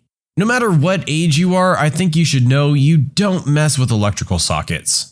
Back when I was in school, we had 3 of the 6 ambulance teams in the whole county called out to the school because one sunny day, someone passed the fad around that kids should hyperventilate and have someone push on their chests until they passed out. If I remember correctly, some 14 students had to be checked out and 1 taken to the hospital. I was a long-term sub for an art teacher that taught in the cafeteria. She warned me about a kinder kiddo named Romeo that had many issues, and told me to basically never turn my back on the class while he was in it. I didn't really pay too much attention to it because I was a genius substitute. But anywho, I turned around to grab something from the art cart and I heard a gasp from the other 22 kiddos. I turned around and he was standing on the lunch table with his pants down, shirt pulled up and yelling, "Who wants to kiss it? My name's Romeo!" I was mortified. I'd hate to know where the kid learned that behavior. My dad is a teacher, and this is his favorite story. As a PhD student, he was teaching American history at a small high school. As he was lecturing, he noticed an odd smell and an enormous football player walking toward him from the back of the class. The football player hands my dad a note which says, "I have just pooped myself." Not a word is said. My dad simply nods to the student, and the student walks quietly out of the room to handle the matter. My dad kept the note for around 20 years, and would occasionally ponder the grammar of pooping oneself instead of just pooping oneself without the extra poop. There was a strange craze of crapping in books and leaving them in the library. Somehow, nobody was ever caught. One time when we were watching a movie in class, I saw the girl next to me touching herself. Let's just say my 16-year-old body full of hormones had good material for the next 6 months. What movie were you watching? One day, our teacher didn't show up to class and neither did her substitute. Some kid gave a 50-minute lecture on pimpology during that time. Sounds like the kid saw an opportunity and took it. I went to a small music school where basically everyone smoked all day. One day during midterm review, our audio professor yelled at the whole class for being under the influence for about 20 minutes. Nobody knew what to do. A very large, peculiar boy by the name of Thomas was caught pleasuring himself by sticking his stuff into the pages of books and thrusting. Might I mention typical Tom, as he was referred to, was a junior in high school. Surely you have better ways of taking care of that. A student pooped in the attic and threw it all over the walls during a break, then played it off as if it wasn't him and invited people to see. He's still in school. Not from my time as a teacher, but still relevant. Way back when I was a youth, there was a guy in science class. Let's call him Dan. Now, Dan was one of those kids who, for one reason or another, failed at all challenges involving common sense. He also liked to crush up chalk and snort it during science class. About the only thing Dan was good for was soccer. He played in the school team and was regarded as our best striker. Anyway, Dan's stupidity came to a head one day during an experiment set up by one of our chemistry teachers. She had a large container of chlorine gas she'd procured prior to the lesson at the front of the class. She explained what she was going to do, what the gas was, and ended her explanation with a stern, "Do not breathe this in." Then she got distracted by something and had to leave the room for a moment. She was gone no more than a second when Dan stood, dashed to the front of the class, opened the container, and took a long, deep, hearty snort of chlorine gas. The airborne ambulance made remarkably good time getting to the school, and somehow saved Dan's life, but it was a while before he came back to school, and he was a changed kid. He couldn't play football anymore. His lungs were permanently damaged, and even running short distances left him gasping for air. Not sure what became of Dan, but he taught me a valuable lesson about chlorine gas. Apparently it was used as a weapon during World War I. I can see why. I hate to say it, but this is Darwinism at its finest. In my classroom, we kept a television screen which can be connected to wirelessly. One day I was setting up a DVD about World War II, and it came up in the top right, Billy's iPhone connected. It then proceeded to play the infamous Paris Hilton tape. The kid was utterly shocked and later admitted it was a mistake. He was watching it in the back of the room and somehow connected it to the TV. Oh, poor Billy. I'm a high school teacher in American Samoa, a US territory. Tattooing is a huge cultural thing. A student I know, P, comes to me before school and asks if he can hang out in my room at lunch. Sure thing, I tell him. It's pretty common for kids to grab their lunch and hang out in a teacher's room. Come lunchtime, L comes to my room and asks if P has shown up. They're supposed to meet in my room at lunch. He hasn't shown up, so she sits and waits for him. Soon after, P comes in carrying his backpack and lunch. I'm sitting at my desk eating my lunch. Suddenly, I hear a zzz sound. As soon as I heard the sound, I recognize it. I turn my head. L is sitting at a desk with one of her sleeves rolled all the way up. P is holding a tattoo gun in his hand a mere inch away from L's arm. What are you two doing? P does tattoos, miss. He's gonna do something for me on my arm. You can't get a tat in my classroom, L. P, put away your equipment. You can't give a tat in my room or at school for that matter. Tattooing being a cultural thing or not, I feel like that's a pretty brave move. I can't claim credit for this story, but it's a goodie that allegedly happened in my buddy's 4th or 5th grade class. So this 4th grader, that will henceforth be known as Conrad, apparently went on a family trip to China and came back with a pencil decorated with intricate dragon design that he absolutely adored. Like during class, he would take it out of his pencil bag and put it on his desk just to look at and admire, but never used or even sharpened it. One day, when Conrad left the room to use the bathroom or something, the kids sitting on his right, who we'll call Jim, picked up the dragon pencil, stuck it in a pencil sharpener, and ground that beautiful work of art until it was just an eraser with a stub, with a tiny amount of dragon design still visible. When Conrad comes back into the room, he seats himself and looks forward, noticing what's become of his most prized possession, but doesn't say a word. He then grabs the sharpened pencil that he'd been using to write, screams, and stabs it through the hand of the kid sitting to his left, Bill, incorrectly assuming he was the culprit. Needless to say, Conrad didn't come back to class the next day, or ever again. Not sure what's good with Bill's hand. Eesh, Bill was just in the wrong place at the wrong time. I'll be honest, I was rooting for Conrad though. I taught choir for several years to 7th and 8th graders. I've seen some stuff, man. One day I'm assisting another music teacher in a very big school, and things are going pretty smooth. I see this one kid looking kind of gray. Then he sways a bit and starts turning green. I know where this color changing act is headed, so I signal for the kid to head to the trash can. He made it to the can, but then threw up so violently that he sprayed it all over the walls and the double doors. I thought the sweet little sopranos that sat in that part of the room were either going to puke themselves or pass out. I had a hard time not laughing at them. So I send the kid to the nurse and go look for a custodian. I can't find one anywhere, so I have the secretary page one. Nobody shows up. I go looking again and find the head guy, old retired sailor, hiding in the kitchen doing something so he wouldn't have to clean up the puke. I tell him it's an emergency. The room was about 80 degrees as the HVAC was crap, and head to the room to help out with crowd control. Did I mention there were about 80 kids in the room? The custodian finally shows up and starts to mop the puke up and wipe down the walls. I walk over near him and say something like, "He really made a mess, huh?" The old salty dog replies in full voice, "Gosh darn effing kids making messes all over the gosh darn place. I hate this effing place." The sweet little sopranos were horrified. I had to walk away so I didn't lose it. Poor guy sounds like he's having a really bad day. I'm not a teacher, but my ex-girlfriend was. She had just started teaching kindergarten, and these two kids had a full-blown relationship. They would hold hands, kiss, and get angry when other kids started hollering at their partner. Weirded me the heck out when she told me. Kids start early these days.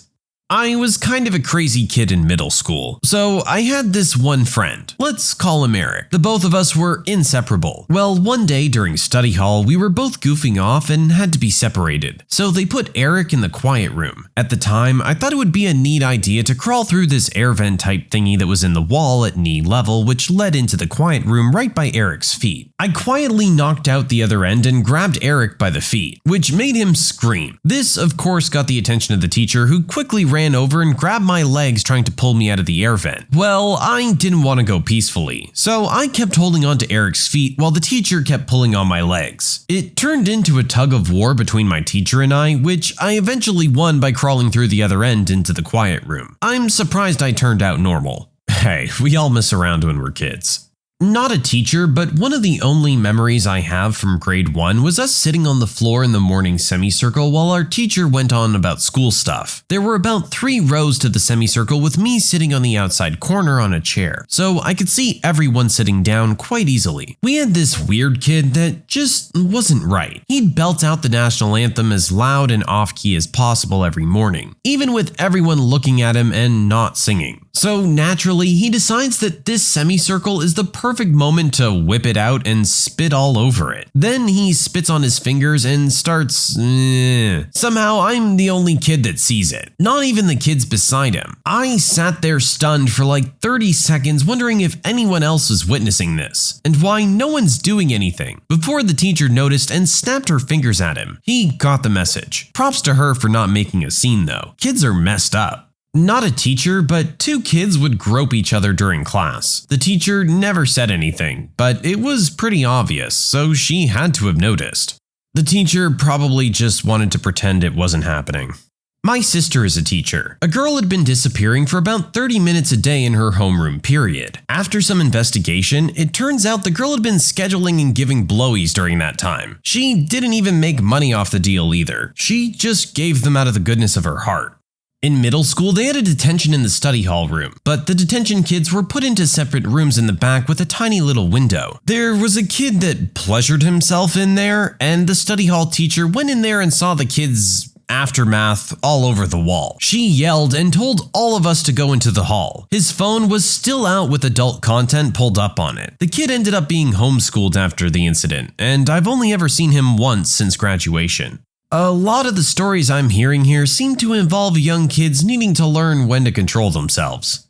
This didn't actually happen on school property, but it was pretty shocking nonetheless. Two boys were assigned to be partners for a project in school. For the sake of clarity, let's call one boy John and the other boy Fappy. They were working on the project together at John's parents' home. While there, unbeknownst to John, Fappy stole a key to the house. It seems that Fappy was into some kinky, albeit tame by today's standards, stuff. And so it was quite surprising to John's family when Fappy was found wearing John's mom's underwear and touching himself in John's parents' bed. Now, I'm not one to actually believe that a story such that one hears in the schoolyard is necessarily true. However, it just so happens that my parents were friends with John's parents. After hearing the story at school, I asked my mom about it, and she confirmed it. Surprising to no one, the story caught on like wildfire, and Fappy's reputation for being a cross-dressing, self-touching criminal preceded him for the remainder of his time at that high school. That's not really the shocking part, though. What actually surprised me about the whole incident was how insensitive the teachers, particularly the gym teachers, were to Fappy. They were just as ruthless as the students with their name-calling and such. I would go so far as to even say that they incited much of the abuse toward him, and even encouraged the other students to ostracize him.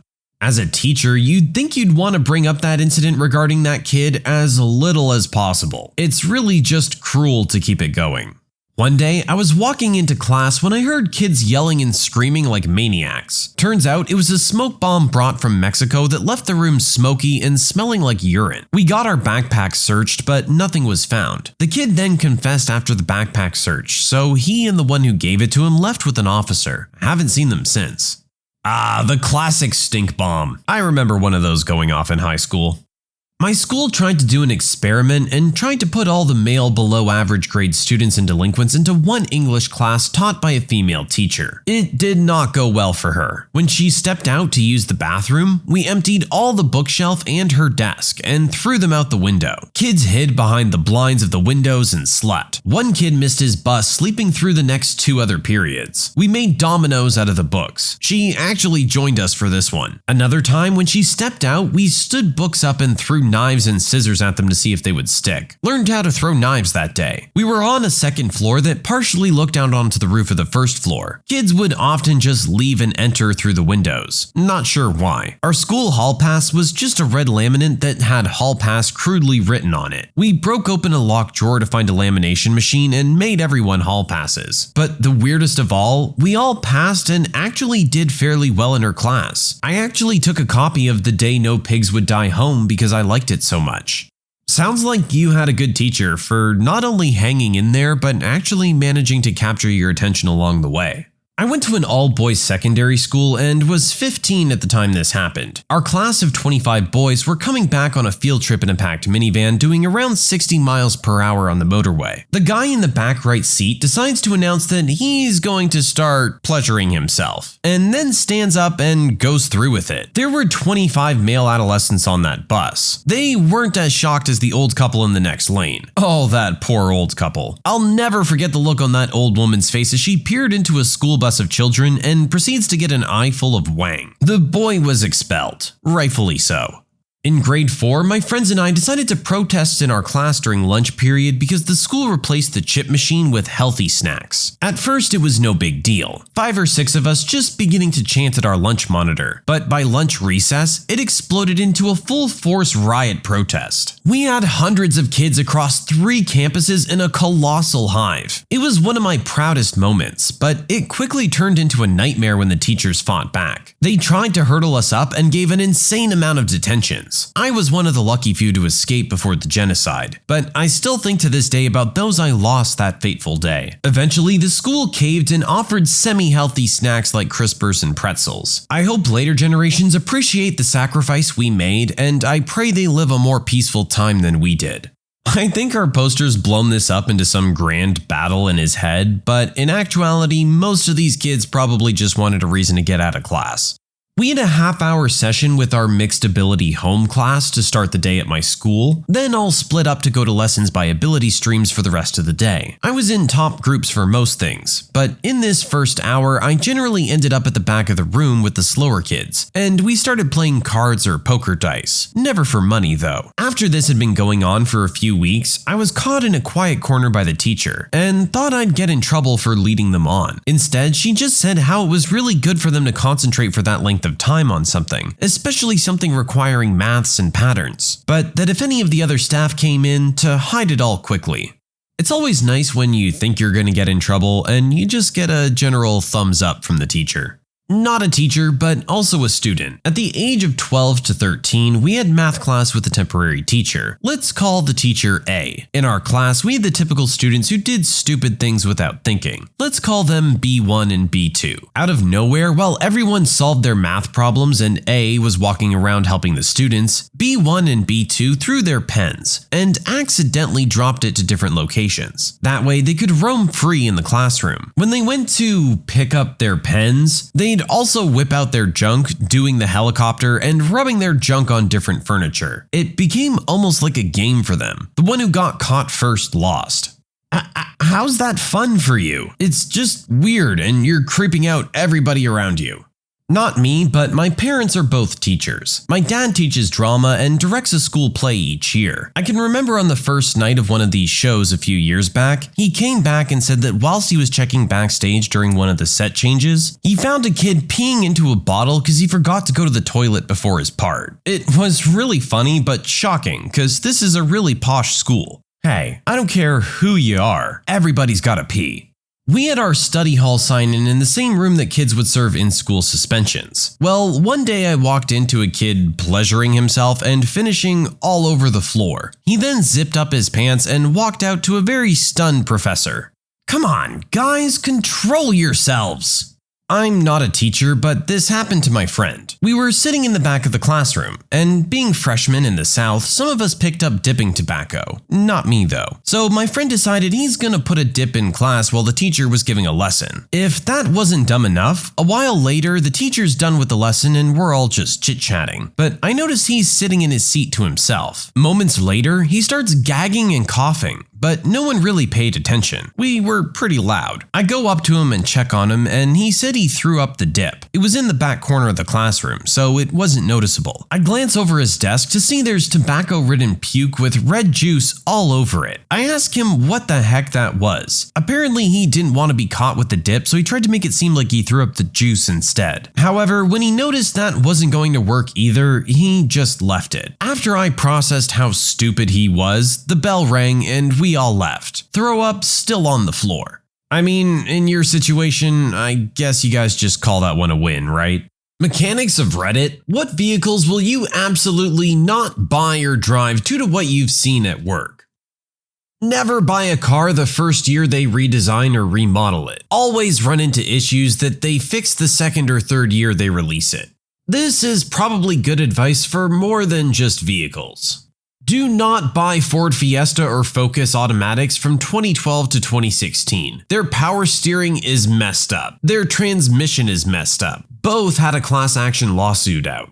Not a mechanic and not in the US. Currently living in Mexico. Graveyards in Mexico are filled with people dead from car crashes in the Nissan Suru. A complete piece of crap with wheels that has 0 stars in safety. Parts are cheap and gas mileage is good, but they're just coffins with wheels. Just this year, Nissan Mexico is going to cease its production. 3 years after the Latin NCAP made the security tests and scored 0 in everything. Even with all these facts, it's the most bought and stolen car in Mexico.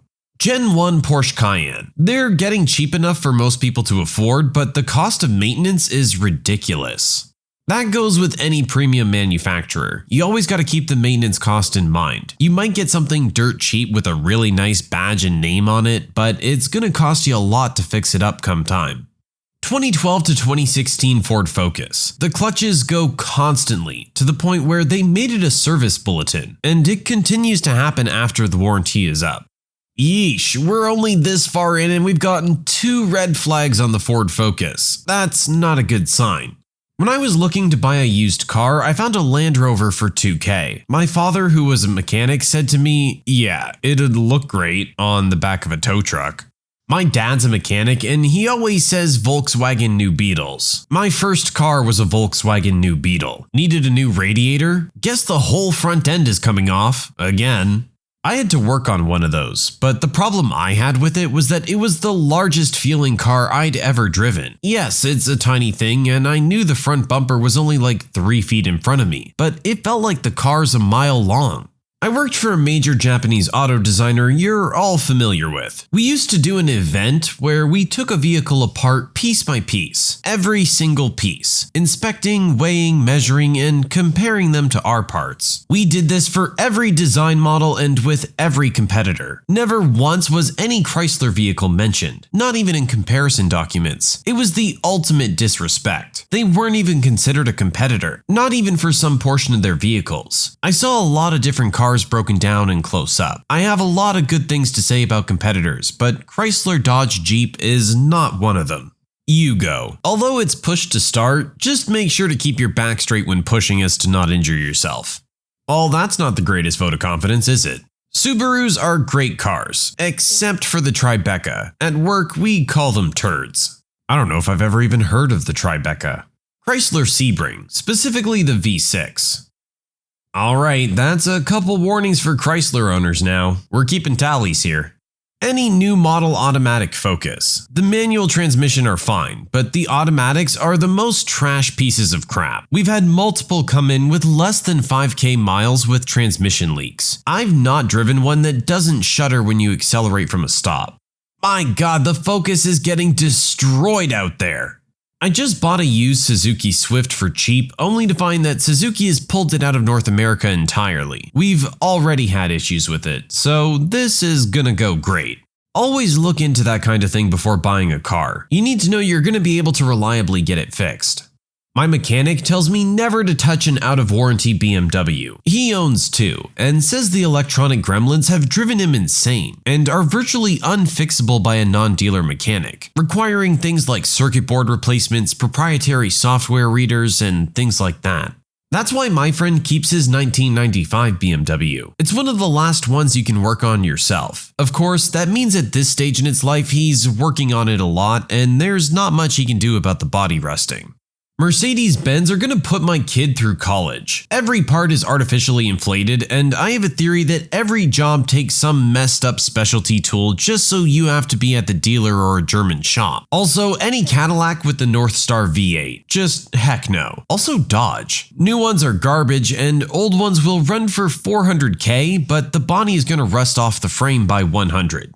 The Reliant Robin. Never trust a car with 3 wheels. Never! If you guys haven't seen the Top Gear clip of this car, seriously, go check that out after you're done with this video. The Reliant Robin. I have a love-hate relationship with my old Land Rover Discovery 1. More than capable, but stupid crap broke. What made me get rid of it? The freaking door handles. Couldn't get dealer replacements and used ones were going for over $300 a set. Made me say screw it and I junked it. Alright, that's Land Rovers coming in a couple times now. The Pontiac Sunfire. I own 2 and you have to take the front wheel off to do an oil change. Worst design choice ever. When I lived in Japan, I had a van that required me to remove the ashtray to check the oil. I thought it was a joke when I was reading the instructions, but nope. Other than that, ran like a champ. It was a Mazda Bongo Friendly Turbo Diesel. That's a pretty cool name for a van. Can we get stuff like that in North America? I've come across a few wrecks involving smart cars. The best thing I can say about them is that they aren't hard for the fire department to pry open and get the body out. I had to drive a smart car for a tech job in Michigan. One of the clients was being lazy and the owner asked me to drop off a laptop on the way back to the office, so I ended up in a different lane than I would normally be in. I stopped at a busy intersection and I look into my rear view mirror and notice a car is coming up pretty quickly, 40 miles per hour. No way he saw the light. Older guy, not sure if he was distracted or not. He slams directly into me. Strangely, I wasn't scared so much as angry when I realized what was about to happen. He slams into my back and I figure it's probably the end of me. I get pushed into the guy in front of me and I can feel an ache, but I walk out pretty much unscathed. The back of the car looked impeccable. The front that got pushed into the other car was smashed to heck. No airbag or anything. Thanks, seatbelt. It started leaking fluids and the car itself was totaled, but I got out okay. Still debating if that was lucky or not, but a question for different subreddits. The most concerning part about that is that the airbag didn't deploy. Isn't that like the one thing that's supposed to happen? Smart cars do look like they would crumple pretty easily though. A lot of comments say Dodge. What is it about Dodge? Is it all Dodge vehicles? I thought their trucks were supposed to be pretty reliable. I have a Dodge Neon and it runs like a piece of crap, but there seems to be little that anyone can actually do to kill it, and it's really cheap to fix. Yeah, but they're really cheap to fix for a reason. They're built really cheap. That's why it runs like crap.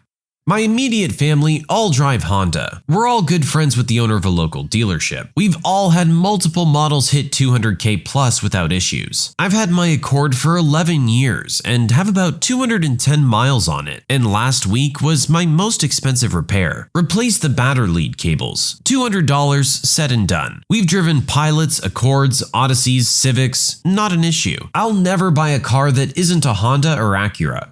Opposite end of the spectrum, a lot of Japanese makes are very reliable. Honda is always a top contender because they tend to be very affordable, and as our original poster pointed out, repairs are typically pretty cheap as well. I own a frame and suspension shop. My answer, Dodge.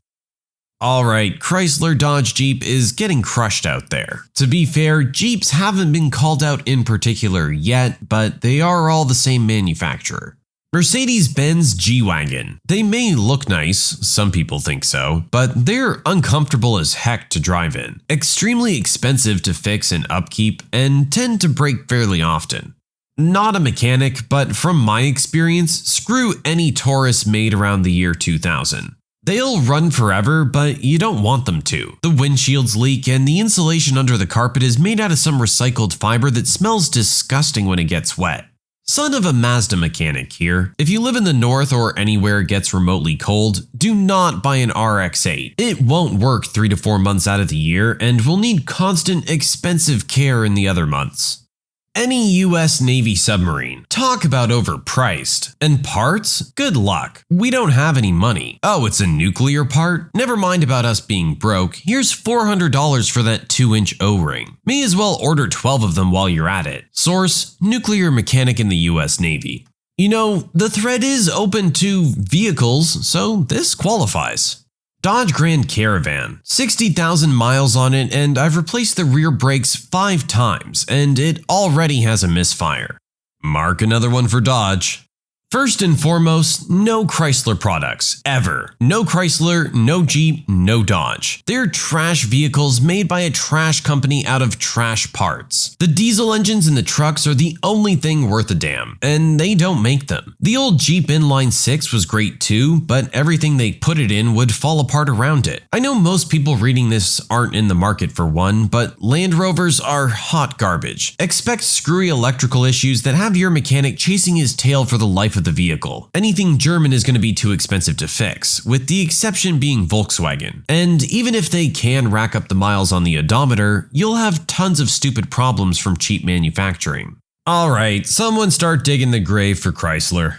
Ran a bumper-to-bumper, all makes and models shop in Las Vegas on the edge of Summerlin, our rich area. To start, I'd like to specifically point out the Isuzu Rodeo. I won't even work on one. I turn them away at the door. Haven't found one without more repairs than it's worth. BMWs can be a monster. They're just super expensive for parts and not always as well engineered as you'd be led to believe. Mercedes, Mitsubishi, and Audi also have expensive parts. Dodge, as has been said, has really dropped the ball for the last few decades. I drive a 70s in decent shape. When it comes to GM and Ford cars, their upper tier is alright, but the mid and lower tiers are junk. Buy a Nissan or Toyota, please. Even a Honda. GM and Ford are truck dealers, and they know it. Lastly, I can specifically point out the GM Cadillac Northstar engine found in 90s and 2000s models. It puts Dodge to shame. Leaks from every seal, and the starter starter motor, an otherwise common part, is located in the valley of the engine, literally the center of the motor, under the lower intake manifold. I think the book time is like 6 or 8 hours. Most starters are close to 1 hour labor. The 90s models even have a liquid-cooled alternator. You know, like the new age liquid-cooled PCs. Let's run our water into our electrics. Except car engines get much hotter, vibrate non-stop, and are expected to go further than your PC. Lot of insight from that user. Again though, a lot of repeat names too. Claims adjuster here. I've seen more than a handful of Hondas, Civics, and Accords hit a deer full speed and still be able to drive them to a safe location. Solid. I love how in a thread where we're supposed to be talking crap about crappy cars, we're actually hearing some upvotes for Honda. My mechanic told me never to buy a Volkswagen, so I bought an Audi. The turbo failed at 100K. For those of you who aren't aware, Volkswagen owns Audi. Everyone laughed when I bought my Kia, but I don't see it listed here. Knock on wood. Kia got their crap together in the middle of 2006. There's actually a 2006 model of the Kia Optima and then a much better 2006.5 model. From that model onward, they've been decent cars. The running joke about old Kia was they were so cheap you could buy two, one to drive and one to take parts from. A cheap Escort or a brown Probe. We're still talking about cars, right?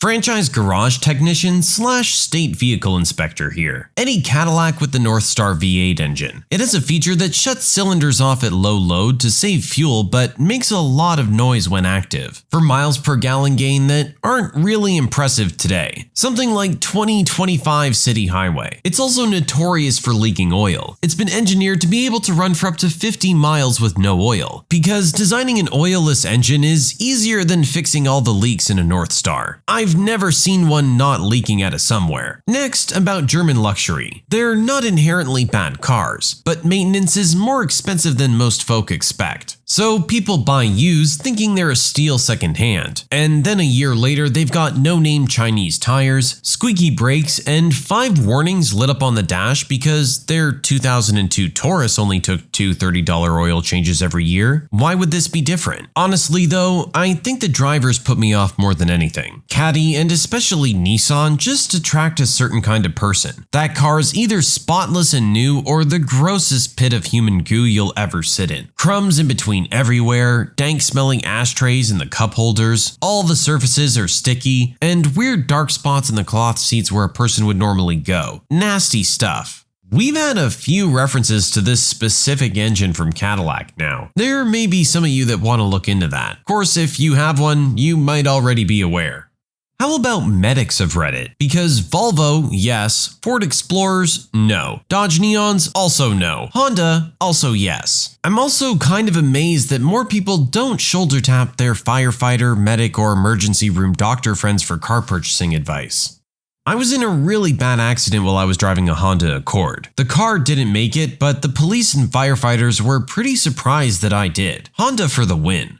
Guys, if we're learning anything from this thread, it's buy a Honda. Motorcycles are my thing. I wouldn't touch a Ducati or any modern BMW. Build quality is abysmal. On another note, all cars will crumble to dust before my old 2002 Yaris does. Japanese import. Without a doubt, the best little crap box of a car on the face of the earth. When the apocalypse comes, the cockroaches will be all that's left alive and they'll be driving that 2002 Yaris. I'm imagining a Mad Max future where everyone drives around in a Yaris.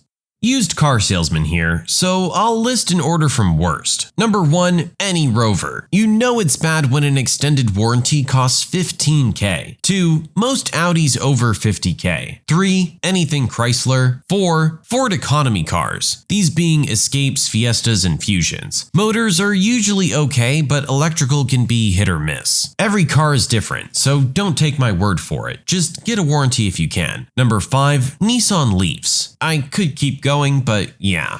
I want to say that's the first Nissan we've seen, but maybe not. Anyhow, another hit on Chrysler and cheap Fords and Rovers. Eesh. Don't buy a 2013 Jetta. It has general mechanical issues, and if you crash it, it's screwed. Trust me. After owning a Jeep, never own a Jeep. At least not as your primary car and have plenty of funds to fix it. Something I've picked up on over the years if you want to buy a car. I'm sure some will disagree, but it's just a general guideline. 1974 and earlier, buy American. Ford 200 inline 6 will outlast us all and decent mileage to boot. 1975 to 1995, buy German. More rigorous maintenance but built to last forever. 1995 plus, Japanese. Cheap, reliable, no frills cars. 2010 plus, Japanese and Korean. Top of the food chain at the moment. More advice recommending to buy Asian. I don't know guys, not looking like a whole lot of other options out there. My Hummer H3 is the worst car on the planet. Since hitting 110K, I've had to do a $700 to $900 repair every 2 months or so. The car is paid off, but with these repairs, I might as well be having a car payment. Dude, look up recalls and get them fixed. My boss's H3 went up in flames and burned to the ground because there was a recall he didn't know about. Fire started under the glove box. This could just be punishment for owning a Hummer. Mechanic here. To be fair and honest, there isn't a single brand or model to pinpoint. It's all about how you take care of it. I've seen $200,000 cars that I wouldn't take a leak on to put out a fire, and I've seen $2,000 vehicles that are apocalypse proof. Some of my friends and coworkers spend so much money on repairing their cars or buying new ones, just to neglect them and get to the same, oh, it's a piece of crap mentality. Meanwhile, my derelict in appearance 18-year-old truck, I've been the owner for the last 8, soldiers on with just basic service and a few fixes and upgrades here and there. That is an important factor at the end of the day. A lot of it comes down to the owner. You have to take care of your car. Glad to see my Chevrolet Silverado surviving this thread just fine. Dodge trucks, not so much. Maybe you haven't been paying attention, but at the same time, a lot of the comments we've had have said that the trucks are better, so at least you have that going for you. This may be an unpopular opinion, but I'll say V6 Hondas and Acuras with 5-speed automatics. The transmission is fine in 4-cylinder cars, but apparently has a fluid passage design flaw that can become further restricted with debris, causing overheating and failure of one or more clutch packs. The issue seems to manifest itself due to the extra torque in V6 applications. I believe it only affects models years 2002 to 2006. There's a reason that the 03 Accord Coupe V6 is a third the price of a similar 4-cylinder model. The V6 might be on its second or third transmission. First mark against Honda and Acuras here, but to be fair, we're talking about 20-year-old cars here, so I don't think we need to worry about that too much. Everyone throws out a turd now and then. Parents who dislike, hate, or resent your children. What happened? My son told his friends that I was abusing and bad-touching him because he wanted the attention. We were very close. Child services were called and then the police. He stuck to his story. I don't hate him. I never could. Sometimes I'm very angry, but mostly the betrayal gets me. I would never have believed he would do that. After several awful months, I think it's going to be all right legally, but the legal fees and stress has been overwhelming. Things will never be the same between us. He is a teenager, by the way. I remarried a wonderful man, my soulmate, about 2 years ago. I have 2 kids of my own, one son and one daughter. One is 14 and the other is 21. He has a daughter. She is almost 8. We met when his daughter was about 3.5. It's bad to say, but personality-wise, she hasn't changed very much for the last 4 years or so. I don't necessarily dislike my stepdaughter all the time. I have just had to distance myself a bit. She has no manners, no respect, she's spoiled and will whine until she gets her way. For example, I overheard her tell her great-grandmother to shut up. I also heard her tell her mom, "You are the most disgusting person I've ever met." When they scold her, she always tries to say she was just joking, and then she will start to cry and saying nobody wants me around and stuff like that. I know this is turning into a long post and I apologize. It just has been building up so long. I try my best with her and I had such high hopes for a close relationship with my stepdaughter, but I have found that our personalities clash, and I am used to having respectful kids. My husband tries his best to make her act right, but every time she goes back to her mom's or her grandparents, it gets worse. They give her everything she wants no matter what, and they allow her to talk to them anyway because she's still little and they may not have any more kids and grandkids. So I don't blame my husband. I feel bad for him because he's tired of having to be the bad guy all the time.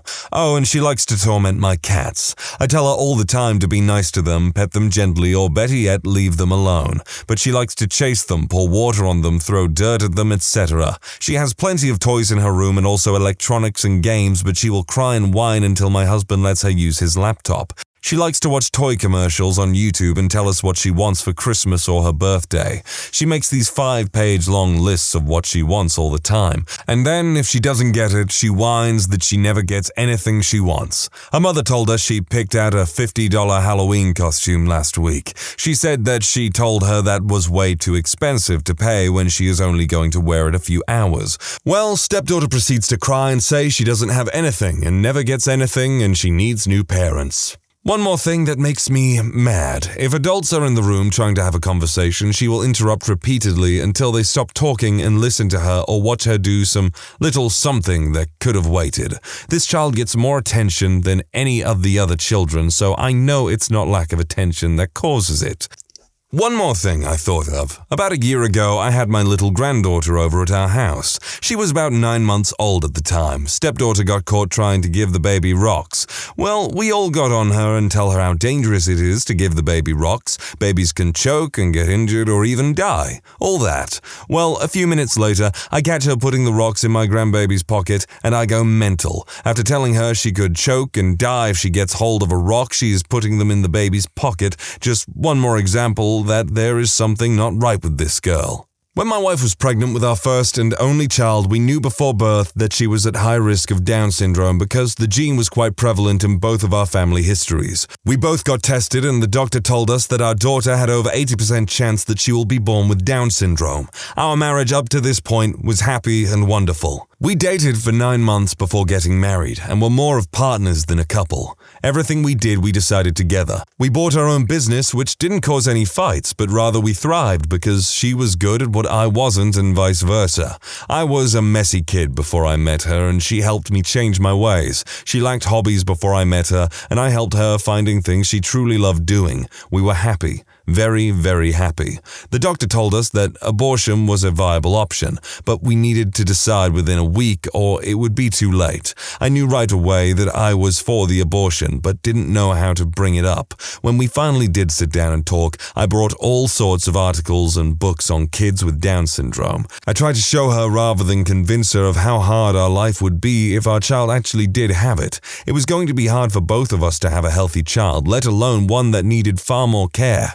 We were both busy and happy. She didn't want to take that option, and there was nothing I could really do to change her mind without really making her mad and ruining our relationship. So reluctantly, I went with it. As luck would have it, our daughter was born with translocation Down syndrome. Only 1% of all cases of Down syndrome are that, and it has a lot to do with hereditary conditions. I don't want to go into how bad our life became. I really can't even handle typing it out. My wife had to quit her job, which she adored. We had to move to a smaller house after a year and a half because of the medical bills. When I came home from work, she was too tired to talk or even see me and went to bed, and my entire 5 hours of free time every single day we spent caring for our daughter in some form or another. I didn't see my friends for 9 months, missed my cousin's wedding because we couldn't even think about traveling. Everything changed and everything changed for the worst.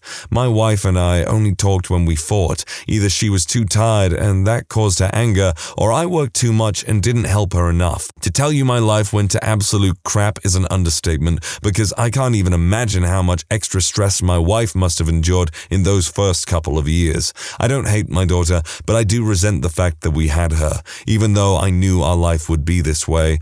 I go to the park sometimes and sit and watch all the happy fathers play with their kids, watch them throw balls around or just run around the jungle gym. That's the life I wanted, that I dreamed of, but I will never have. My wife and I are still together because neither wants to burden the other by leaving. I ain't even going to take a side on this one. I think if you're going to have a child, you need to have absolute open honesty about your feelings of what's going to happen and all that stuff, but I'm not really going to touch this one too much. Not my child, but my husband's youngest son from his first marriage. I don't hate him. I care very much for him, but he is impossible to like. He's 12 and completely incapable of entertaining himself in any way. If he isn't pacified with television or some other electronic device, he's wandering the house being as loud and obnoxious as possible because bad attention is still attention. If you give him attention or try to find an activity to do together, he'll simply try to use that as a bargaining chip to get something else he wants later. He will do anything to play video games, and if you allow it, he will play all day without getting dressed or eating. He will also pretend to be sick to stay at home from school to play video games. He has a time limit but will lie and sneak to try and play longer. Taking away these things does no good. He'll continue to be an obnoxious, annoying little poo until he can play again. Sometimes I let him play so he will stop bothering everyone in the house. He's a chronic bedwetter, so he frequently smells like urine. He's got issues with pooing his pants sometimes too, and swears that he has no idea when or how it happens. He's been to numerous doctors and counselors who tell us to give him fiber. He's been instructed to change out the dirty clothes and put them in the wash, but he won't admit to it. Instead, he soils his pants. He'll often hide them somewhere until his disgusting cache is discovered and he gets in trouble. His punishment is usually a video game ban, but his behavior never changes. I love my husband more than anything, and his other kids and my kids are no issue at all, just the okay youngest. I feel like a monster. Oh yeah, some kids just do not have any mind for cleanliness or anything. God, hiding your soiled underwear and stuff like that in a cache, that sounds just ugh. This may be my deepest, darkest secret ever, and even now it almost brings me to tears to type this. One of my children with mental illnesses has been self-deletion adjacent and has survived numerous attempts. There have been times where I have had to sit in a chair in her room and watch her all night while she sleeps. Everything is locked up in our house. I keep cleaning supplies in my desk at work and bring them home only to clean and then take them back. Everything is a battle with her. It's embarrassing all the time we have an ambulance or cops come over. There is so much more that goes on. Anyway, I can remember one really, really awful period in our lives about a year ago where I honestly felt like she had not survived her attempt and that life for me and her siblings would be easier. There are a lot of days where I feel like I resent her inside. I just tell myself and try and remember that she is still the sweet girl I remember from her being a kid. What I resent is the person she is on meds and the depressed, self-harming person she is when not on meds. I don't dislike or hate my son, but I damn sure have some resentments every now and then. I have a 5-year-old with extreme behavioral and anger issues. They stem from a large dose of steroids required for a long period of time for a previous medical issue. I am not in the dark about these issues. I have a psychiatrist and counselor that we pay for him. However, no one is willing to do anything because he is 5. No diagnosis, barely medication.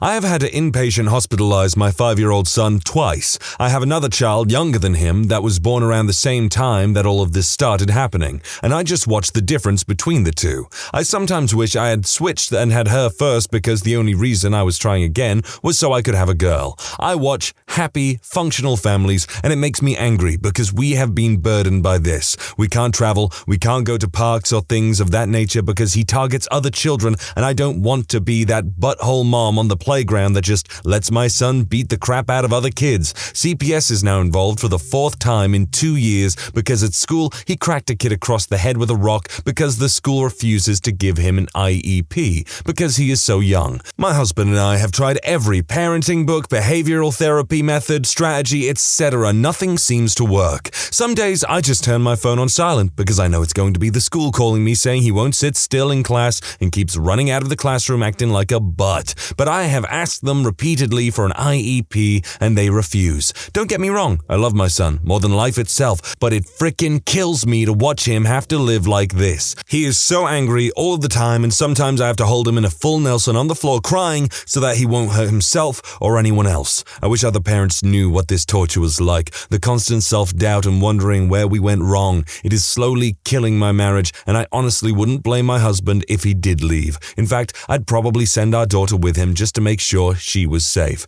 So yes, I completely understand where some of these other parents in this thread are, and I don't judge anyone anymore when they say their kids have pushed them to the edge. I've been there and back so many times, I have the route memorized. Maybe it's hypocritical of me, but I've got ADHD, a thing that a lot of people for a long time would probably still think, oh, it's just a way to handwave bad behavior and all that. But something that I think is genuinely just an excuse to handwave bad behavior is ODD, which is oppositional defiance disorder. I think that is a absolute crock. I made an account just for this question. I beyond resent my son. He's 7. He lies all the time. He never listens and does harmful things to others. His father took off before he was born. The states say they can't find him without an SSI or address for me to receive support. I've been living off the state for over 6 years. I work and go to uni full time. Every day is an argument and fight with this child. There are no fun times. There are no happy moments. He makes me miserable. All I want to do is graduate with my bachelor's in engineering. Every morning he makes me late for class because he refuses to listen to a single word. I've tried all the ways of disciplining or rewarding to get him on track. He's in special education for speech and math support. The doctor diagnosed him with ADHD last month. We are working through getting the right dose. But for now, he made me miss my calculus class again because he refused to get out of bed this morning. I don't think I love him anymore. I feel like he's sabotaging my life and chances of getting out of the welfare system. I'm miserable with him in my life. I'm not a parent, but I have had my oldest niece, 4, almost 5 years old, basically 24/7,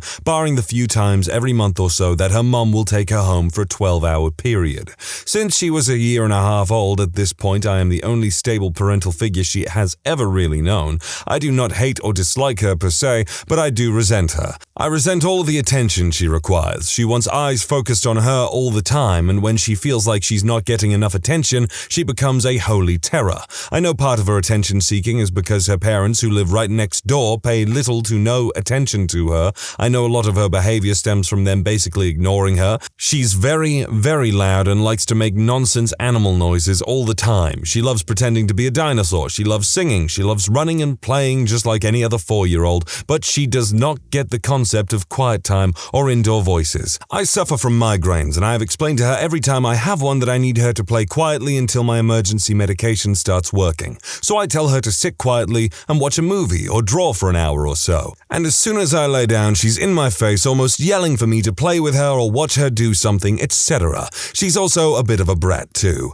When she doesn't get her way with something, she immediately runs to my grandmother, who gives her whatever she wants. Toys, sweets, whatever. When she does get in trouble, be it for screaming non-stop or destroying something, this happens at least 4 times a day, if not more, or being mean to or playing too rough with cats and dogs. Timeouts, spankings, sitting down, talking, explaining, rewards, none of it works. Any attention, good or bad, she wants it. When I tell her not to do something, the minute I'm out of sight, she's doing it. When I tell her not to pull on the dog's tail, she just pulls harder. When I tell her that she cannot smack the cat for not wanting to be pet or held by her, she chases the cat and corners him and then hits him when he scratches her. It doesn't help that I am literally the only one in the house that will stand up to my grandmother and put my foot down about her being disciplined. I am the only one that takes none of this little girl's bullcrap. Everyone else lets her get away with everything. Beyond all this, and as guilty as this makes me feel, I also resent her because during my last miscarriage I still had to take care of her.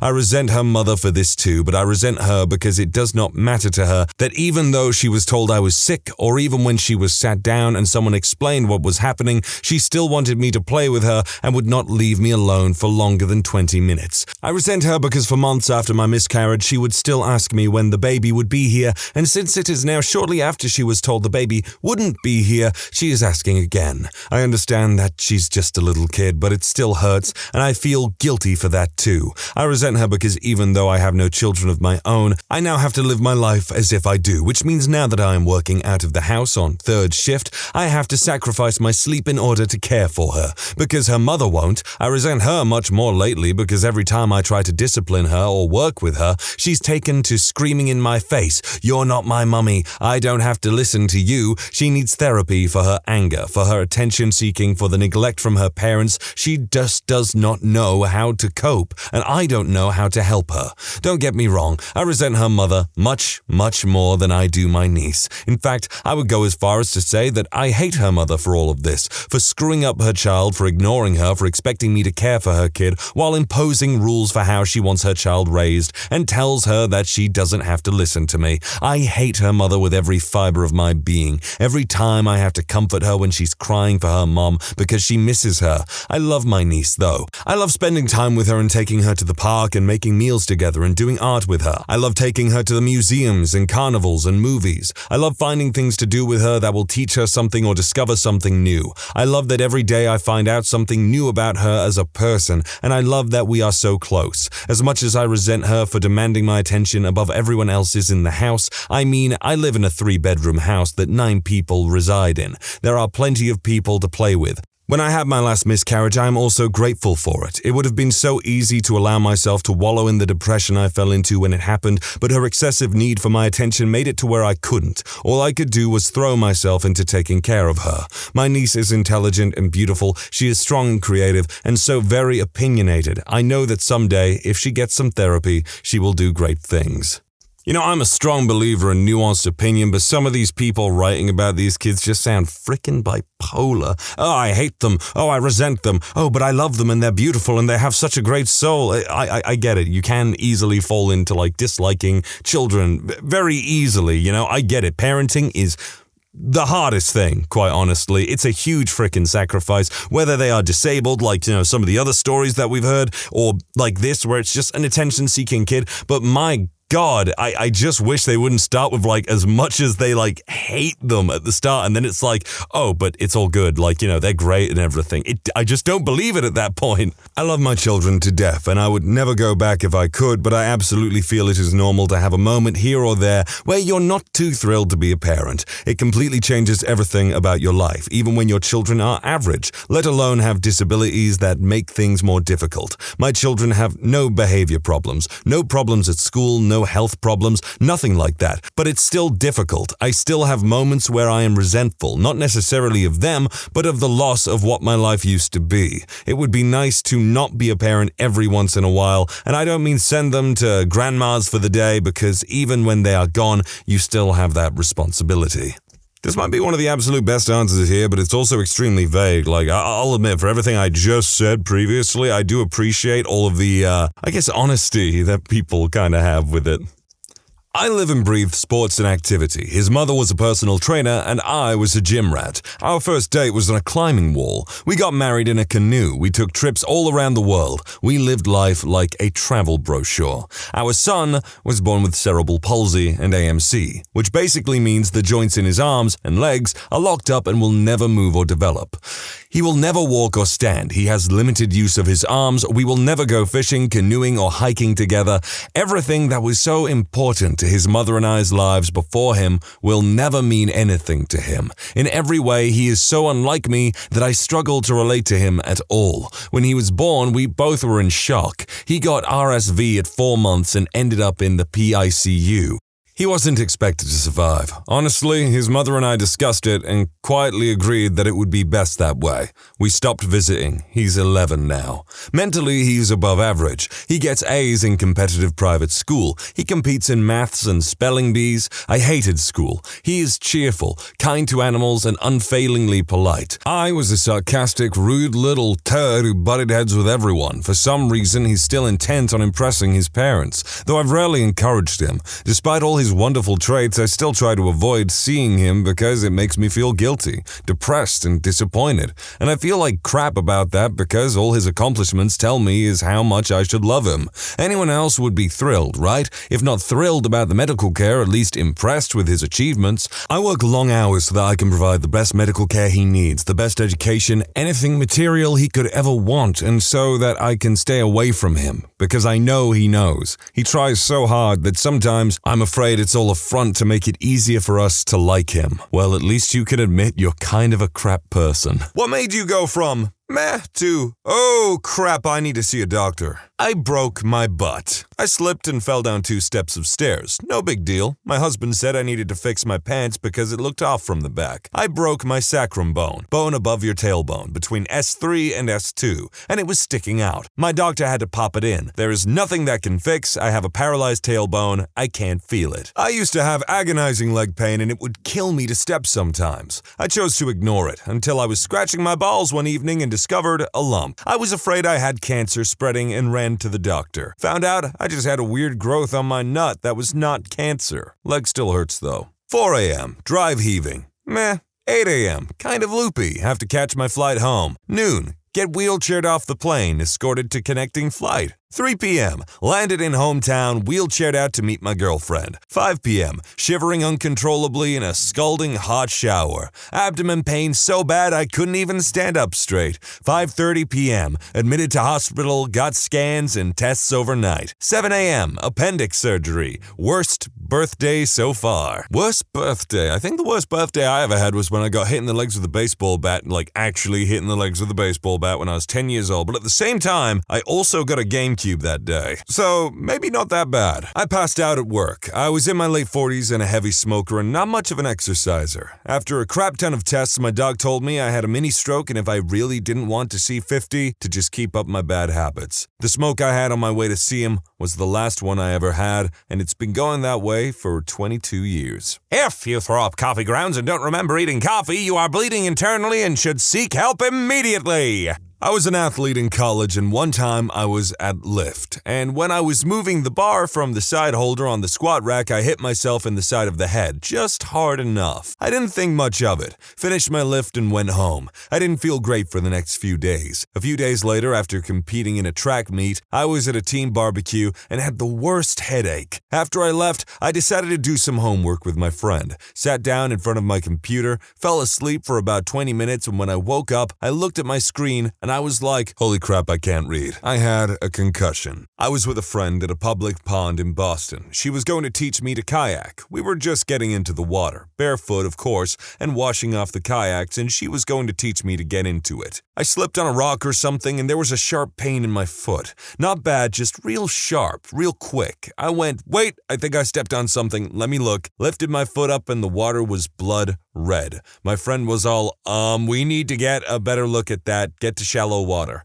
I'm going to find a first aid kit or something. I kept insisting it was fine. Really, it barely hurt, but you know how blood in water is. It looks like way more than it actually is. I sat down once the water was shallow enough and put pressure on. Someone came over and was all like, are you okay? And my friend had found a couple dudes nearby who were like, I got a first aid kit in the car, probably have some butterfly bandages in there. Let's see how bad it is. I brought up my foot out of the water and you could see the layers of skin and fatty tissue kind of flopping about. All four of the folks around me simultaneously went, ew, or oh my god, or something of the sort. We wrapped a sock around it, quickest thing we could find. Helpful dudes said they'd take care of the kayaks and my friend zipped me to the ER. I seriously did not think it was hurt that bad at all. It was very non-painful when it happened. The recovery was a nightmare, but when it happened, it didn't feel any worse than a small cut or something.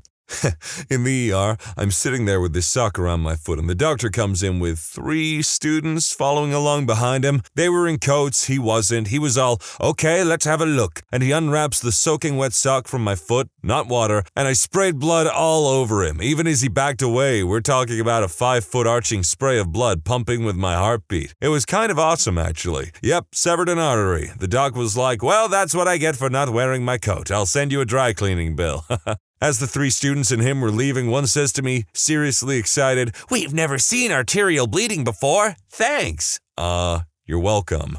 Medical students so weird. Bless them. When I was a kid, I used to like taking nice long dumps while playing on my Game Boy. I once stayed on too long. It felt weird. It felt like I was halfway through pooping out a giant turd, which makes you want to push, right? Yeah, bad idea. Apparently, your butt can fold itself inside out like a sock. I thought it was a piece of crap I could grab and pull out, so I wadded up a bunch of TP and tried to pull it out, but it hurt, so I started to panic. Screamed for my parents, went to the ER, sat in the ER waiting room with my guts inside out for a while, and when I finally got in, the doc had me lay down on my stomach. He had no idea what the heck to do. He said he might massage it back in. That phrase is stuck in my head for the rest of my life, and I just remember it folding back in. It was so uncomfortable and cold.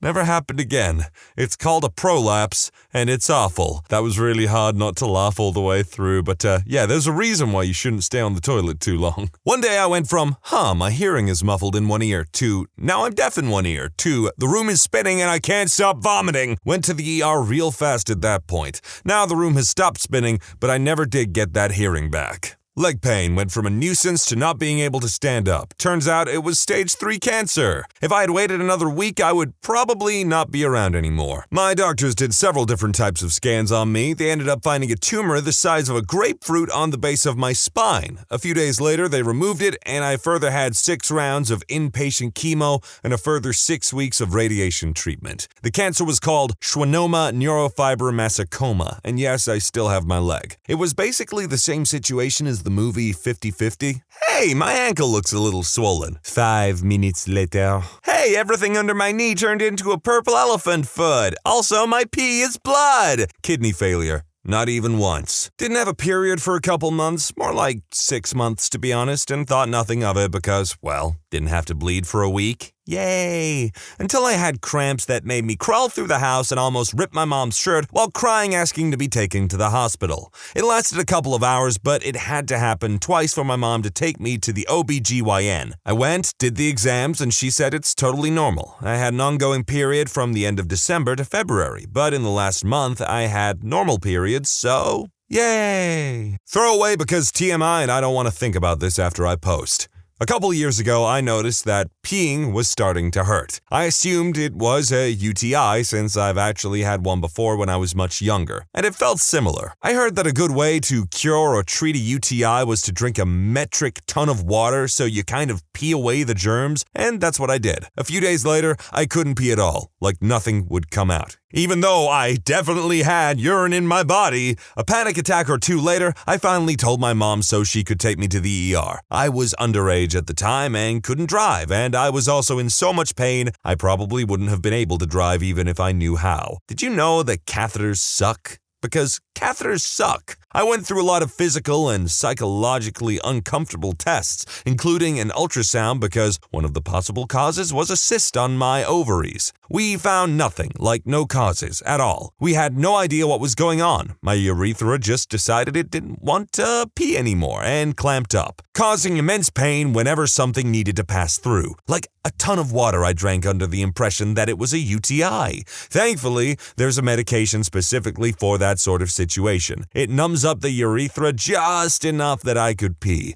That combined with the catheter probably saved my life. I wasn't anywhere near exploding bladder status yet, but I damn well could have been. Eventually. After a few days of taking the medication, I was fine, and I've never had that happen since. Kind of an anticlimactic end, to be honest, but it did go from meh to, oh, balls, I need to go to a hospital in the matter of a day or two. In college, just as we were about to start the summer vacation, we had a scheduled week to pick up our grades. This was before electronic grading and all this fancy stuff. We still rolled with report cards. I wasn't feeling too well. I barely could walk and had a head-splitting migraine. I was sure that I was at least 100 degrees Fahrenheit in terms of temperature and was starting to feel chills, all the flu-like symptoms at the start of the summer. I trotted through the day at uni, 6 hours going from class to class, building to pick up my grades. On the drive home, I was with my dorm mate who lives in the same hometown as me. We were driving with a family member, and I knew whatever was happening to me was serious as my vision was clouding, and I felt like I was being boiled from the inside.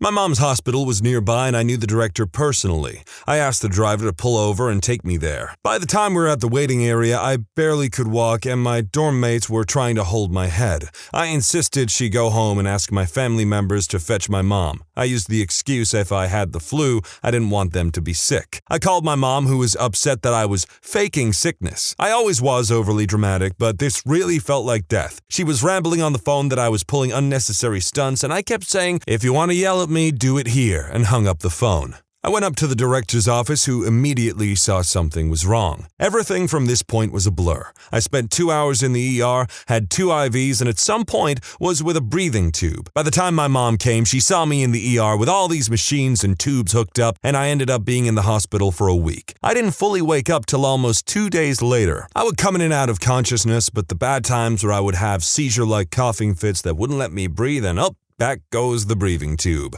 Diagnosis: walking pneumonia with bronchitis infection. I must have had it days before. After I recovered from a slight fever and ignored me coughing up a little blood, the event weakened my already bad lungs so bad it took me a long while to recover. Developed epilepsy in my 20s and couldn't figure out what's been triggering them. A year and a half later in on stable medicine, I'm going on 3 months without a grand mal seizure. I've never had or seen a seizure in real life, but I imagine that is awful to have that regularly. I kept my contacts in for too long, had a headache, and decided to sleep it off. Thankfully, I took out my contacts because when I woke up, it seriously felt like I was hitting the skull with a baseball bat. Any amount of light hurt so frickin' bad. Rushed to the ICU where they looked at my eye and said I had a corneal ulcer. So now, I have a very small scar on my eye. It doesn't affect my vision, but I totally learned from sleeping with my contacts in.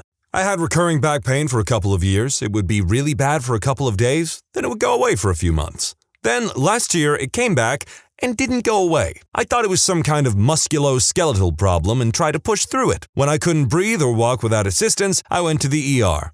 Both of my lungs were collapsing with 800 mils of fluid on each one, plus some around my heart. Doctors were surprised I was still alive. Bent down to pick up mail I had placed on my stairs, stood up too quickly and got lightheaded, and an hour and a half later I still didn't feel right. Lightheaded, racing heart, shortness of breath, etc. My dad had gone through heart issues less than a year before, and I thought my mind was convincing myself that I was in arterial fibrillation because he had lots of episodes of it, and I knew a thing or two about it. Go to the ER? Yep, a fib. Several hours later, and 2 ineffective chemical cardioversions later, I got an electrical cardioversion defibrillation. They knocked me out, did some cardioversions, and I came around in less than 4 minutes. Woke up feeling like everything was normal again. They kept getting stronger, so I kept popping with Gravel, Pepto, and Advil. One morning, I woke up with searing headache pain and reached for my extra-strength liquid Advil, and the bottle was empty. I polished off the whole bottle in less than a week. That's when I realized it was really serious. Turns out, it was a brain tumor. Luckily, surgery fixed me up. When I googled what does throat cancer look like, and a bunch of pictures similar to the fleshy lump in the back of my throat came up. About to sleep, and my tooth is feeling weird. Hurts a little, but nothing I can't sleep through. I wake up from a nightmare in a deep sweat, and my jaw is exploding with pain. I stagger out of bed, somewhat delirious, and collapse on my kitchen floor in pure, unadulterated agony. I've had fingers crushed, bones broken, and skin badly burned before, but nothing has ever come close to how bad toothache hurts. My frickin' God, it was the worst time of my entire life. I had a hot pulp, and my dentist said it was the worst they'd ever seen. Had to have an emergency root canal. Look after your teeth. I don't know about the rest of you, but I'm the type of guy that's like, no, I refuse to take an ibuprofen, a painkiller, or what have you if I'm in pain to some degree. It has to be really serious, but consistently, if I have an abscess or something or some kind of tooth pain, then I am just 100% down. Give me the painkillers, please. Level went from, oh damn, this is bad, but I can basically keep it together, to I can no longer give even the slightest appearance that I am okay. That and the EMT buddies I was hanging out with said they were legitimately concerned that I might be dying. Turned out, it was a kidney stone. I had been in a minor car accident earlier in the day and hadn't gone to the hospital, so they were concerned that there was internal bleeding or something,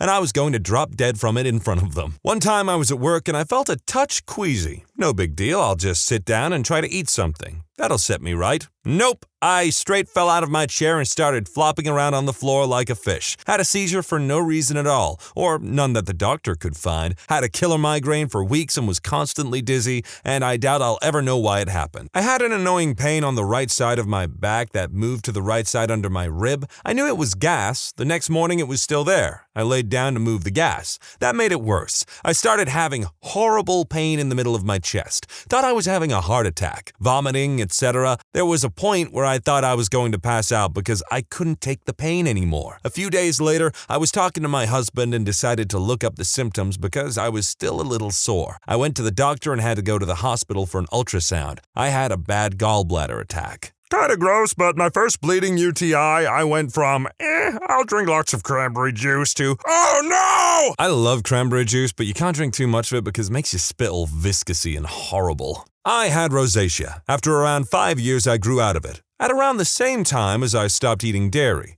Then I decided I really missed cheese. The rosacea came back, but all over my whole face and neck, along with a strange, intense itchiness that I'd never experienced. and hives. Had my oh crap I need to see a doctor moment real goddamn quick. In December of 2007, I had a really bad calf strain. Got so bad I could barely put weight on it. I had a deep vein thrombosis, a blood clot in a deep vein in my leg it turned out. My left leg started to lose feeling, first from at the toes and worked its way up over the course of a couple days. There was no pain, just tingling. No pain, no doctor, right? That's what I thought until I tried to stand up and my leg just buckled. Time to get that checked. Went to the ER, had an MRI, had a ruptured disc that, and I quote, obliterated my spinal cord, and I was hours away from permanent nerve damage or paralysis. Had surgery immediately, all is well now. Low-key, I'm so worried this topic is going to turn me into a hypochondriac. I just know that when I'm done reading this, the slightest pain in my body is just going to set off alarm bells. I was sore in my pelvis, think between my left leg and the base of my wiener. Thought I must have rammed it into the bag hooks while working behind the register. It didn't get better though, and I thought I must have kept running into it while I wasn't looking. I got to the point where I couldn't tie my shoes, run, or wear seatbelts. It also looked like a frickin' golf ball was under my skin. I was driving a Del Sol at the time, which was not an ergonomic masterpiece by any stretch of the imagination. It frickin' killed having to sit in that position. Working a clutch and wearing a seatbelt made it worse. I went to the doctor. Eventually, they found out I had a really agitated lymph node that couldn't be relieved. I had recently found out I was PAWS, and that can happen sometimes, even when the numbers look good. I needed surgery to remove it. Turns out it was the size of a robin's egg, which is apparently big for a lymph node. All the rest was swelling. No cancer, no nothing. It was just an agitated lymph node. I've been sick with mono for 2 weeks. I didn't go to the doctor or suspect anything was wrong until I woke up one day and I was jaundiced like crazy. Turned out the monovirus was attacking my liver and affecting enzyme production, making me throw up frequently as well. Got stung by a bee while riding a motorcycle on my way to work. My dad is very allergic and I'm a bit allergic myself, but only very rarely have serious reactions to it. Meh. Half an hour later at work, my bicep was uncharacteristically swole, like Arnie, and the veins in my arm were bright, inflamed, and red. Yep. Supervisor told me to get gone. I tried to find a doctor in the box that wouldn't take all of my savings, and after a bit of driving around with this ridiculous bee-stung arm, got treated. Fun times. I used to fall asleep in class ever since I can remember. Just thought, hey, school is boring. Fast forward, I'm 21 years old and still falling asleep in classes. Anytime I have to drive anywhere over an hour long and have to pull over to take naps, would fall asleep at work daily, and just felt extremely exhausted 24/7. I just thought, hey, this must be what it's like to be an adult. Tired all the time and just wanting to sleep. Bet it'll only get worse from here. Then one day, I fell asleep mid-sentence talking to my boss. I played it off to him like I was sick and just passed out for a moment. Went to the doctors and did some sleep studies. Turns out, I have narcolepsy. I woke up for work on a Friday morning with a tickle in my throat. After work, I traveled to Boston for a pre-planned weekend trip, my throat and tonsils swelling more the entire time. I get home on Sunday not being able to swallow my own saliva without almost crying. I did cry at times. Monday morning, there's a massive blizzard and everything is closed, except a walk-in clinic. I forced my significant other to help me drive through 24-plus inches of snow because it was really unbearable. The doctor there said I had the worst tonsils he's seen in years, and that if it keeps swelling, I should go to the ER. Turns out I had a really bad case of tonsillitis due to undiagnosed mono. Vertigo. Was getting my daughter ready for school when suddenly it felt like I drank a gallon of moonshine and couldn't even stand up. Room spinning, the works. Meclizine is life now. Also, I can't ride simulators or use VR anymore. That kinda sucks. I got earaches a lot. Most of the time, I'm meh about it. Take some Tylenol and go about my life. One time in particular, though, it moved into an ear infection in under 8 hours. I've had ear infections before, but nothing compared to the pain I was feeling that evening. I paced around the room in tears for about 2 hours before giving up and going to urgent care, where I got medication for my ear along with pain medication. I'll never forget the exact moment that the pain medicine kicked in. It was absolute bliss. One night in college, I went to an exceptionally crazy forest party, drank way too much and ended up blacking out. I was obviously extremely hungover and in a lot of pain, so I went home,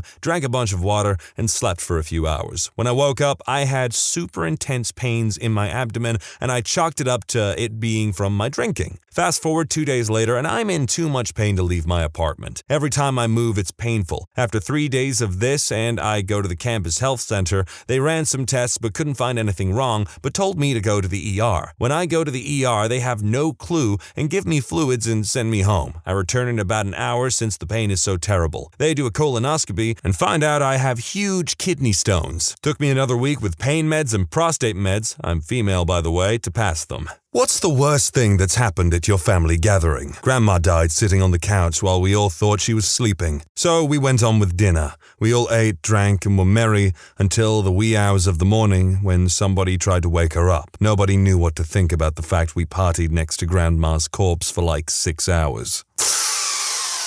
Oh, I think I'd feel awful. Like maybe with time, that would heal it a bit, maybe be a little bit funny to some degree, but that's still kind of grim. This didn't happen to me, but I watched it happen and it was awful. My cousin was pregnant from a guy who she had only been dating for a few months, but he was a good guy. On Christmas Eve, she invited him to our family gathering, and when we were exchanging presents, he grabbed a small box from the tree and was 2 seconds from getting down on one knee when that uncle jokingly says, "God, I hope you're not proposing." Everyone laughs and this guy is in a half-bent knee, half-standing pose and just looks up at that uncle and slowly powers through it and slowly gets down on one knee and proceeds to ask her if she'll marry him. She said yes, and they're engaged, but it was one of the worst 45 seconds of my life. Whoa, whoa, whoa, whoa, whoa. That's the worst 45 seconds of his life. You don't get to claim that. And honestly, good for that guy for being able to power through it. I don't exactly agree with people getting married after a few months, but they do them. Thanksgiving about 1985, family gathering at my parents' home. Mom, dad, brother, sister, grandmas, aunts, uncles, cousins, etc., all watching football. Cousin picks up the remote to mess with the volume but turns on the VCR on accident. Full-blown smut fills the screen. Dad leaps, grabs the remote and fumbles frantically to turn it off. Bible thumper brother and sister-in-law snatch up their kids and leave. Cousin says, "Boy, that sudden death can really get intense." My stepmom never got along with her sister-in-law, brother's wife. They got into a fist fight one Thanksgiving at my grandparents' house. Grandma got mad and called the police. My dad was a police officer at the time. Guess who showed up to arrest his wife and sister-in-law? I mean, if I were a policeman and one of my relatives' addresses came up on the dispatch radio or whatever, I'd also be like, nope, this is on me. I'm taking care of it. Great-grandma's funeral in Arkansas. I have some distant third cousin named Stormy. Again, this is in Arkansas. And we're all gathered around the grave, and as the preacher starts to lead us in prayer, you hear this awful noise. Everyone turns to look, and there is Stormy, swinging an armadillo around his head by the tail. One of my other cousins got him to put the armadillo down so we could finish the service, but I don't recall ever having seen him at another family gathering since then. Yes, Stormy is male. He was about 19 at the time. Yes, the armadillo was alive. Apparently it had a nest or was taking a nap. I don't know what armadillos do in their spare time. Under a nearby bush, sounded kind of like a cat rejecting the advances of an unwanted lover. To quote Hank Hill, that boy ain't right. My grandmother tried to self-delete herself in the front yard because my mother wouldn't let me and my siblings, 6, 4, and 2, ride sitting on the back hood of my uncle's classic convertible during their neighborhood 4th of July parade. She was angry that no one would be able to see our outfits if we were seated inside the car, and while trying to delete herself, accidentally grazed my grandpa in the process. Good times. That is certainly what I would call an unnecessary escalation. Oh, I have one. This happened like a week ago at a little get-together of my family at my house. My brother-in-law and his wife got into a huge argument about their new baby's medical care. The little one had a terrible case of psoriasis, and he blamed his wife for not staying on top of it, causing it to bleed. During this shouting match, Bill declared that if he was going to be raising some other man's baby, he was going to be calling the goddamn shots from then on. They have been married for 10 years and have 2 other girls. We were all so mortified we left my house. 10 other people got into cars and went to the park. This was my husband's brother and his wife, by the way. Man literally said, "I'm not the stepfather, I'm the father that stepped up, and I'm gonna be..." And I don't think many men would openly declare, "This child ain't mine, but by God, I'm gonna do this right." Proposed to my girlfriend at my birthday party and she said no, then told me she had been cheating on me. This was post-cake. They always stick around for cake, mate. During Christmas, with the family, we discovered the hard way that my little sister, who was 3 years old, was prone to cerebral seizures. Everyone was freaking out while my little sister was blue and foaming at the mouth. Aunts, uncles, and dads start arguing over my grandfather's possessions after his passing in his house after his funeral. Lots of yelling, pushing, get the F outs that day eventually pulled my dad out of the house in an effort to save the family. They never recovered. My uncle passed away without ever speaking with my dad again, and the others speak a bit to each other, but we haven't had any family events. It's been 3 years. Christmas at my auntie's house with my whole extended family on my dad's side, and their pets. In particular, these 2 dogs, one of which was very fond of the other, and this dog decided he wanted to have his way with the smaller, uninterested dog. Long story short, the large dog busted a nut all over the kitchen floor, leaving a huge mess that we had to clean up before eating our dinner. That is a bad dog. That is a very, very bad dog. Thanksgiving back in 1998. I was 8 years old and my wealthy grandparents decided to take the whole family to Maui for the week. This included our 5-person family and around 15 extended family members. All was great until Thanksgiving dinner. My older cousins started bickering, which turned into a pretty big altercation and some food throwing. 8-year-old me is loving it until the uncles get involved. My 18-year-old male cousin, who was a total butt wipe, starts freaking out at my 15-year-old female cousin, calling her a harlot for reasons unbeknownst to me. At this point, female cousin's dad comes flying over and punches his nephew so hard that he is literally thrown a few feet and is nearly knocked out. Now, the other uncle has to defend his son, which results in a few punches between those two until my family can separate them. There will never be a better Thanksgiving dinner, and my grandparents will never take us anywhere again. We gathered at my grandma's house where my mom and all her sisters had been raised. My oldest aunt had done a bunch of dodgy stuff to glom all the estate, and the sisters had come in full force with their husbands and kids to try and talk sense into her.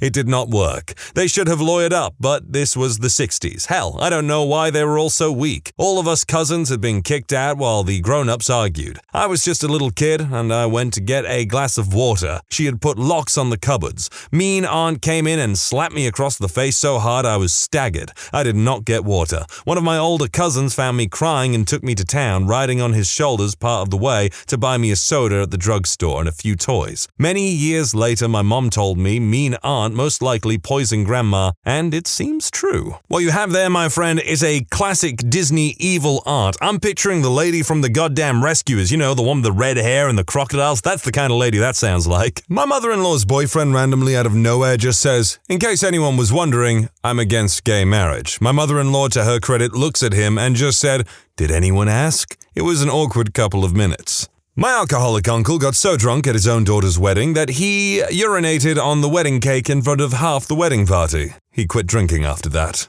Relatives showing off their weird-looking baby and people trying not to say anything awful about it. Being one of the first to greet them and thus having no warning, all I could come up with was, "Oh, that's a baby." I guess no blood was spilled, but I felt like dirt afterwards. I once, without thinking, just openly said that I thought it was weird that people hang up pictures of ultrasounds in front of my friend who was doing just that, and I got a lot of words thrown at me. Luckily, I missed this Christmas cause me and my mom and dad were at Disneyland. My great-grandma had a dog. Can't recall what it was, but it was super small since before I was born. Well, one Christmas, everyone is eating in the kitchen with a clear view of the dog in the backyard. In the middle of Christmas dinner, a big Doberman comes into the backyard and rips the little dog's throat out. Kind of ruined Christmas. Kind of ruined Christmas? I think that's the understatement of the century. My grandmother threw her prosthetic breast at me. I was watching the American football game during Thanksgiving while my relatives, mostly female, were sitting at the table within view of the living room. Suddenly I hear, "Hey, name," and as I turn to look in that direction, this blob comes at me and I reactively catch it. They start laughing and I realize that I'm holding my grandma's prosthetic pillow. Never has a breast been rejected by my hands so quickly.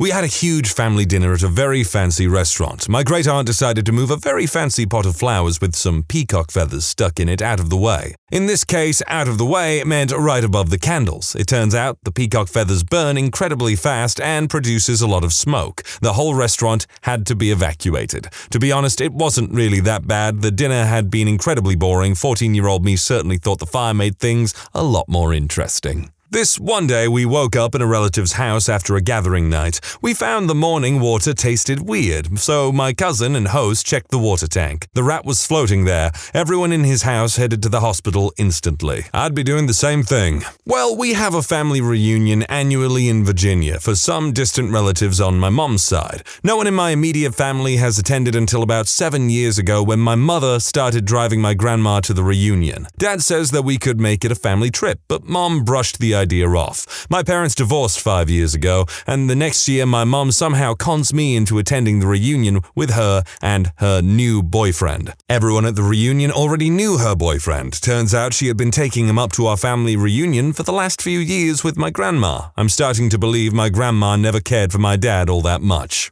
My grandma was staying over with us at my parents' house on Christmas Eve. The evening went great and everyone was happy. Right as everyone's going to bed, my grandma starts throwing up in her bed, saying she feels horrible, but she doesn't want us to call an ambulance because she doesn't want to trouble anyone on Christmas Eve. She's like the epitome of a sweet old lady. My parents call an ambulance anyway, and good thing because it turns out she was having a heart attack. She lived, ended up having a quadruple bypass, followed by a full recovery, our Christmas miracle. She's still alive and kicking and still smart as a whip. I miss my grandmother. Introduced to a distant cousin for the first time who was a 10. She was beautiful, and I was told that she was deaf. I had never met a deaf person. We were both 15 years old. I shook her hand and said to my brother who was standing next to me, "She's a babe." She started to laugh. "I read lips," she said. Singing Sweet Home Alabama all summer long. We're celebrating an uncle's birthday and we realized about 15 minutes into it that grandma died. Everyone lost their mind because she was 75 and seemed fine 10 minutes before. Died of a massive brain aneurysm. Whole family was devastated and I still took some cake. This happened just a couple of months ago. My wife is pregnant and we were a few months in. We had gone to the doctor to find out the gender and we were throwing a family party to deliver the news. Her family is very well off and very large. I'm talking 50 people within a 5-block radius to her grandparents' house. My side of the family is super small. Just my mom, stepfather, and aunt come to the party. So I supplemented my side with some of our mutual couple friends. About an hour into the party, we had everyone go outside for the reveal. We prepared these poppers filled with confetti, either blue for male or pink for female, for the announcement. I thought it would be hilarious to make one filled with the opposite color, but my wife said no. Anyways, everyone gets a popper, lines up on either side of the driveway. 3, 2, 1. Pop! Pink glitter and confetti fly in the air. Everyone is hooting and hollering in celebration. We start receiving congratulatory remarks from my friends and her family. I made the announcement that we had come up with a name. Right after I said the name, my mother comes up to me and says, "Are you sure it's not a boy?" "Yes, I'm very sure. The doctor confirmed it last weekend." A tear starts to roll down her cheek. "And y'all are firm on the name? We really like the name we picked out. What about my middle name, Jean?" "I'll get my wife, but I think we're pretty set on the name we picked out." She left shortly after that exchange without saying goodbye. Apparently, right after the pop, she turned to my friend who had just gotten her PhD and asked how reliable those sonograms are at determining the gender of the child. She gave us the cold shoulder for the next 3 months and has a collection of boy names ready just in case 3 doctors and a handful of nurses are wrong about us having a baby girl in December. Some people just utterly hate being wrong. Christmas dinner. Grandpa picked up something at the store that wasn't what Grandma asked for. Grandma threw frozen chicken at Grandpa's head. Grandpa ducked. Chicken hit glass patio door, shattering it. Police were called. Children were quickly taken and driven home. And Grandma wonders why most of the family doesn't make much of an effort to stay in touch. My brother throwing a temper tantrum at age 30. It has been pretty common for him to blow up about little crap all his life. It was his youngest daughter's 2nd birthday, and he was in a really bad mood all day, even though our mum and his wife had taken care of everything. It came to a head when it was about time to do the cake. It was kind of a tall cake with a carousel on top. The dog bumped into the table and the cake shifted a little, almost knocking the carousel over. He stood up and said something like, "God damn it, your frickin' dog is ruining everything." My mom said, "Calm down, the cake is fine." He got in her face and said, "Don't tell me what to do, B-word." At that point, my brother and stepdad got up and kind of surrounded him, ready to kick his butt. After a few seconds, he finally stormed out of the house and left. I feel the need to reiterate at this point that he was 30 years old and it was his daughter's 2nd birthday. Now, I'm hardly one to make excuses for anyone's bad behavior, but it sounds like he has some undiagnosed anger issues. About 12 years ago, we were all at my uncle's house. Me, my siblings, parents, grandparents, and obviously my aunt and uncle. Grandpa was drinking some coffee with dessert when it went down the wrong pipe, and he choked up a bit. My mom, being one of the biggest overreactors I've ever known, assumes he's having another heart attack. He has a history of heart trouble, and flips the heck out. When my aunt tried to intervene and say that he wasn't having a heart attack and only coughing because of the coffee, they got into a screaming and shoving fight. Eventually, my uncle just goes,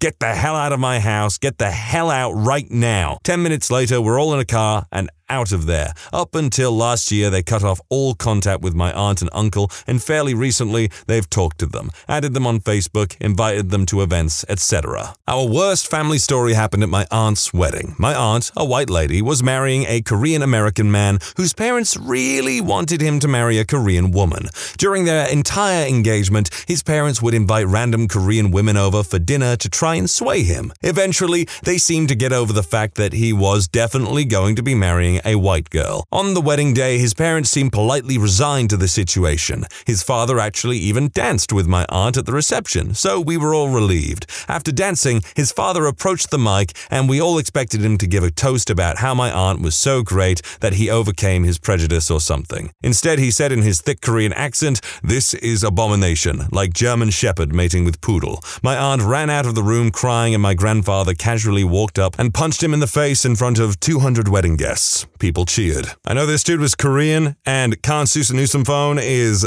Laotian, but I can totally imagine that happening if Bobby and Khan Jr. from King of the Hill got married. Well, it was a series of events, but it all came to a head at my grandfather's funeral. However, I'll attempt to make this as short as possible. So, a number of years back, my grandfather had a stroke. No one knew it was a stroke till 2 or 3 years later while he was refurbishing his 32 Chevy, which he treated better than his family. Eventually, he started to deteriorate and can no longer care for himself, and my grandmother can no longer do it by herself. In comes my brother, who closes down the business he just opened in order to be his full-time caregiver. I helped him as much as I could, but I lived 4 hours away at the time finishing up college. Occasionally, his brother and sister would come to visit, but for no more than 20 minutes before they had to scurry out the door for important business, all the while telling him how much they loved him. Eventually, he passed away in a peaceful manner, surrounded by my family. I'm still away at this point, and reconciles with them for all the crap he had to put them through. In comes his siblings, who, once again, shriek like banshees while mourning his death as if they had done everything to care for him.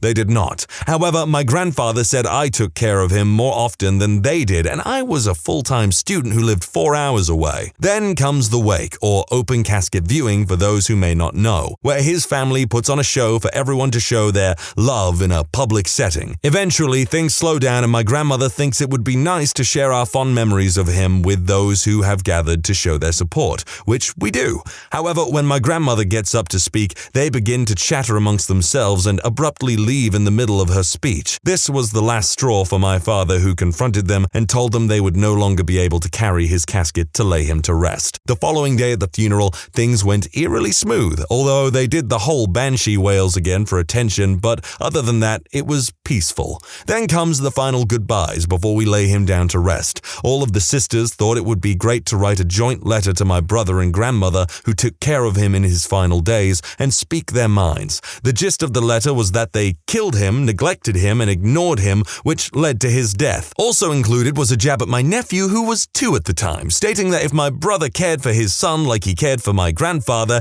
he would have another tinier casket to deal with in the near future. They ended the letter telling us to repent for our sins and to ask God for forgiveness unless we wish to burn in hell. We don't speak much anymore with that side of the family. Inheritance really seems to bring out the worst in families at times. Like, one time at band camp, I'm kidding, one time I went on a date with this woman who had recently inherited a fairly large property that she had plans for from her father, who left it in their name. I'm not going to name names here. And their family, all the way from like the Yemen or something, came down to England to try and like get something out of her, even though they weren't named in the will or anything like that. They had nothing to do with them for years or anything. And basically they put her through hell and in trying to like gain the property entirely for themselves, even to the point of threatening her. I was 10 and there was a family gathering at my aunt's house with a bunch of people staying over at her house. Get called into the family room and all my aunts are there looking at me. They start questioning me about my grandma's clock and whether I was playing with it, which I did, so I said yes.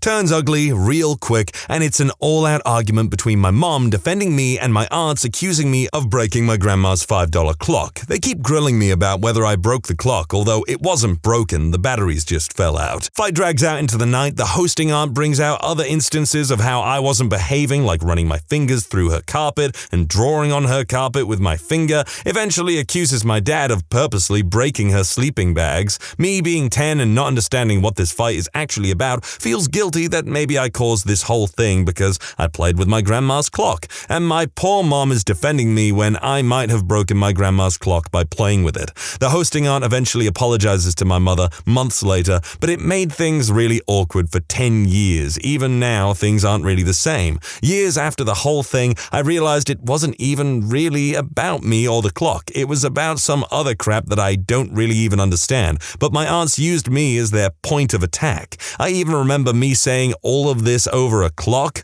when I was 10 during the fight, and one of my aunts insisting it was more than that, implying that it was about how I was a horrible liar or something. You can't make this stuff up. My older brother died in his sleep when he was 16, shortly before Christmas in 2005. During his funeral, my grandfather, Mom's dad, got up to speak right after my sobbing dad and said, "I'm the grandfather. I just wanted y'all to know that," and sat down. Everyone either looked confused or extremely angry. The reason why this was extra crappy was because we had never seen him until then. My mom had spoken about him in a very negative way over the years and told us he had left her and her siblings when they were young. He worked as a pimp and a substance dealer, and he had recently gotten a 25-year-old pregnant. A few months after my brother's funeral, my mom told me my uncle had been born. One of my best friends attended the funeral, and he still likes to joke about my grandfather. 2 days later, my girlfriend of 2 years cheated on me at a New Year's Eve party. I went to a family reunion in the holler of Kentucky with folks I thought I knew.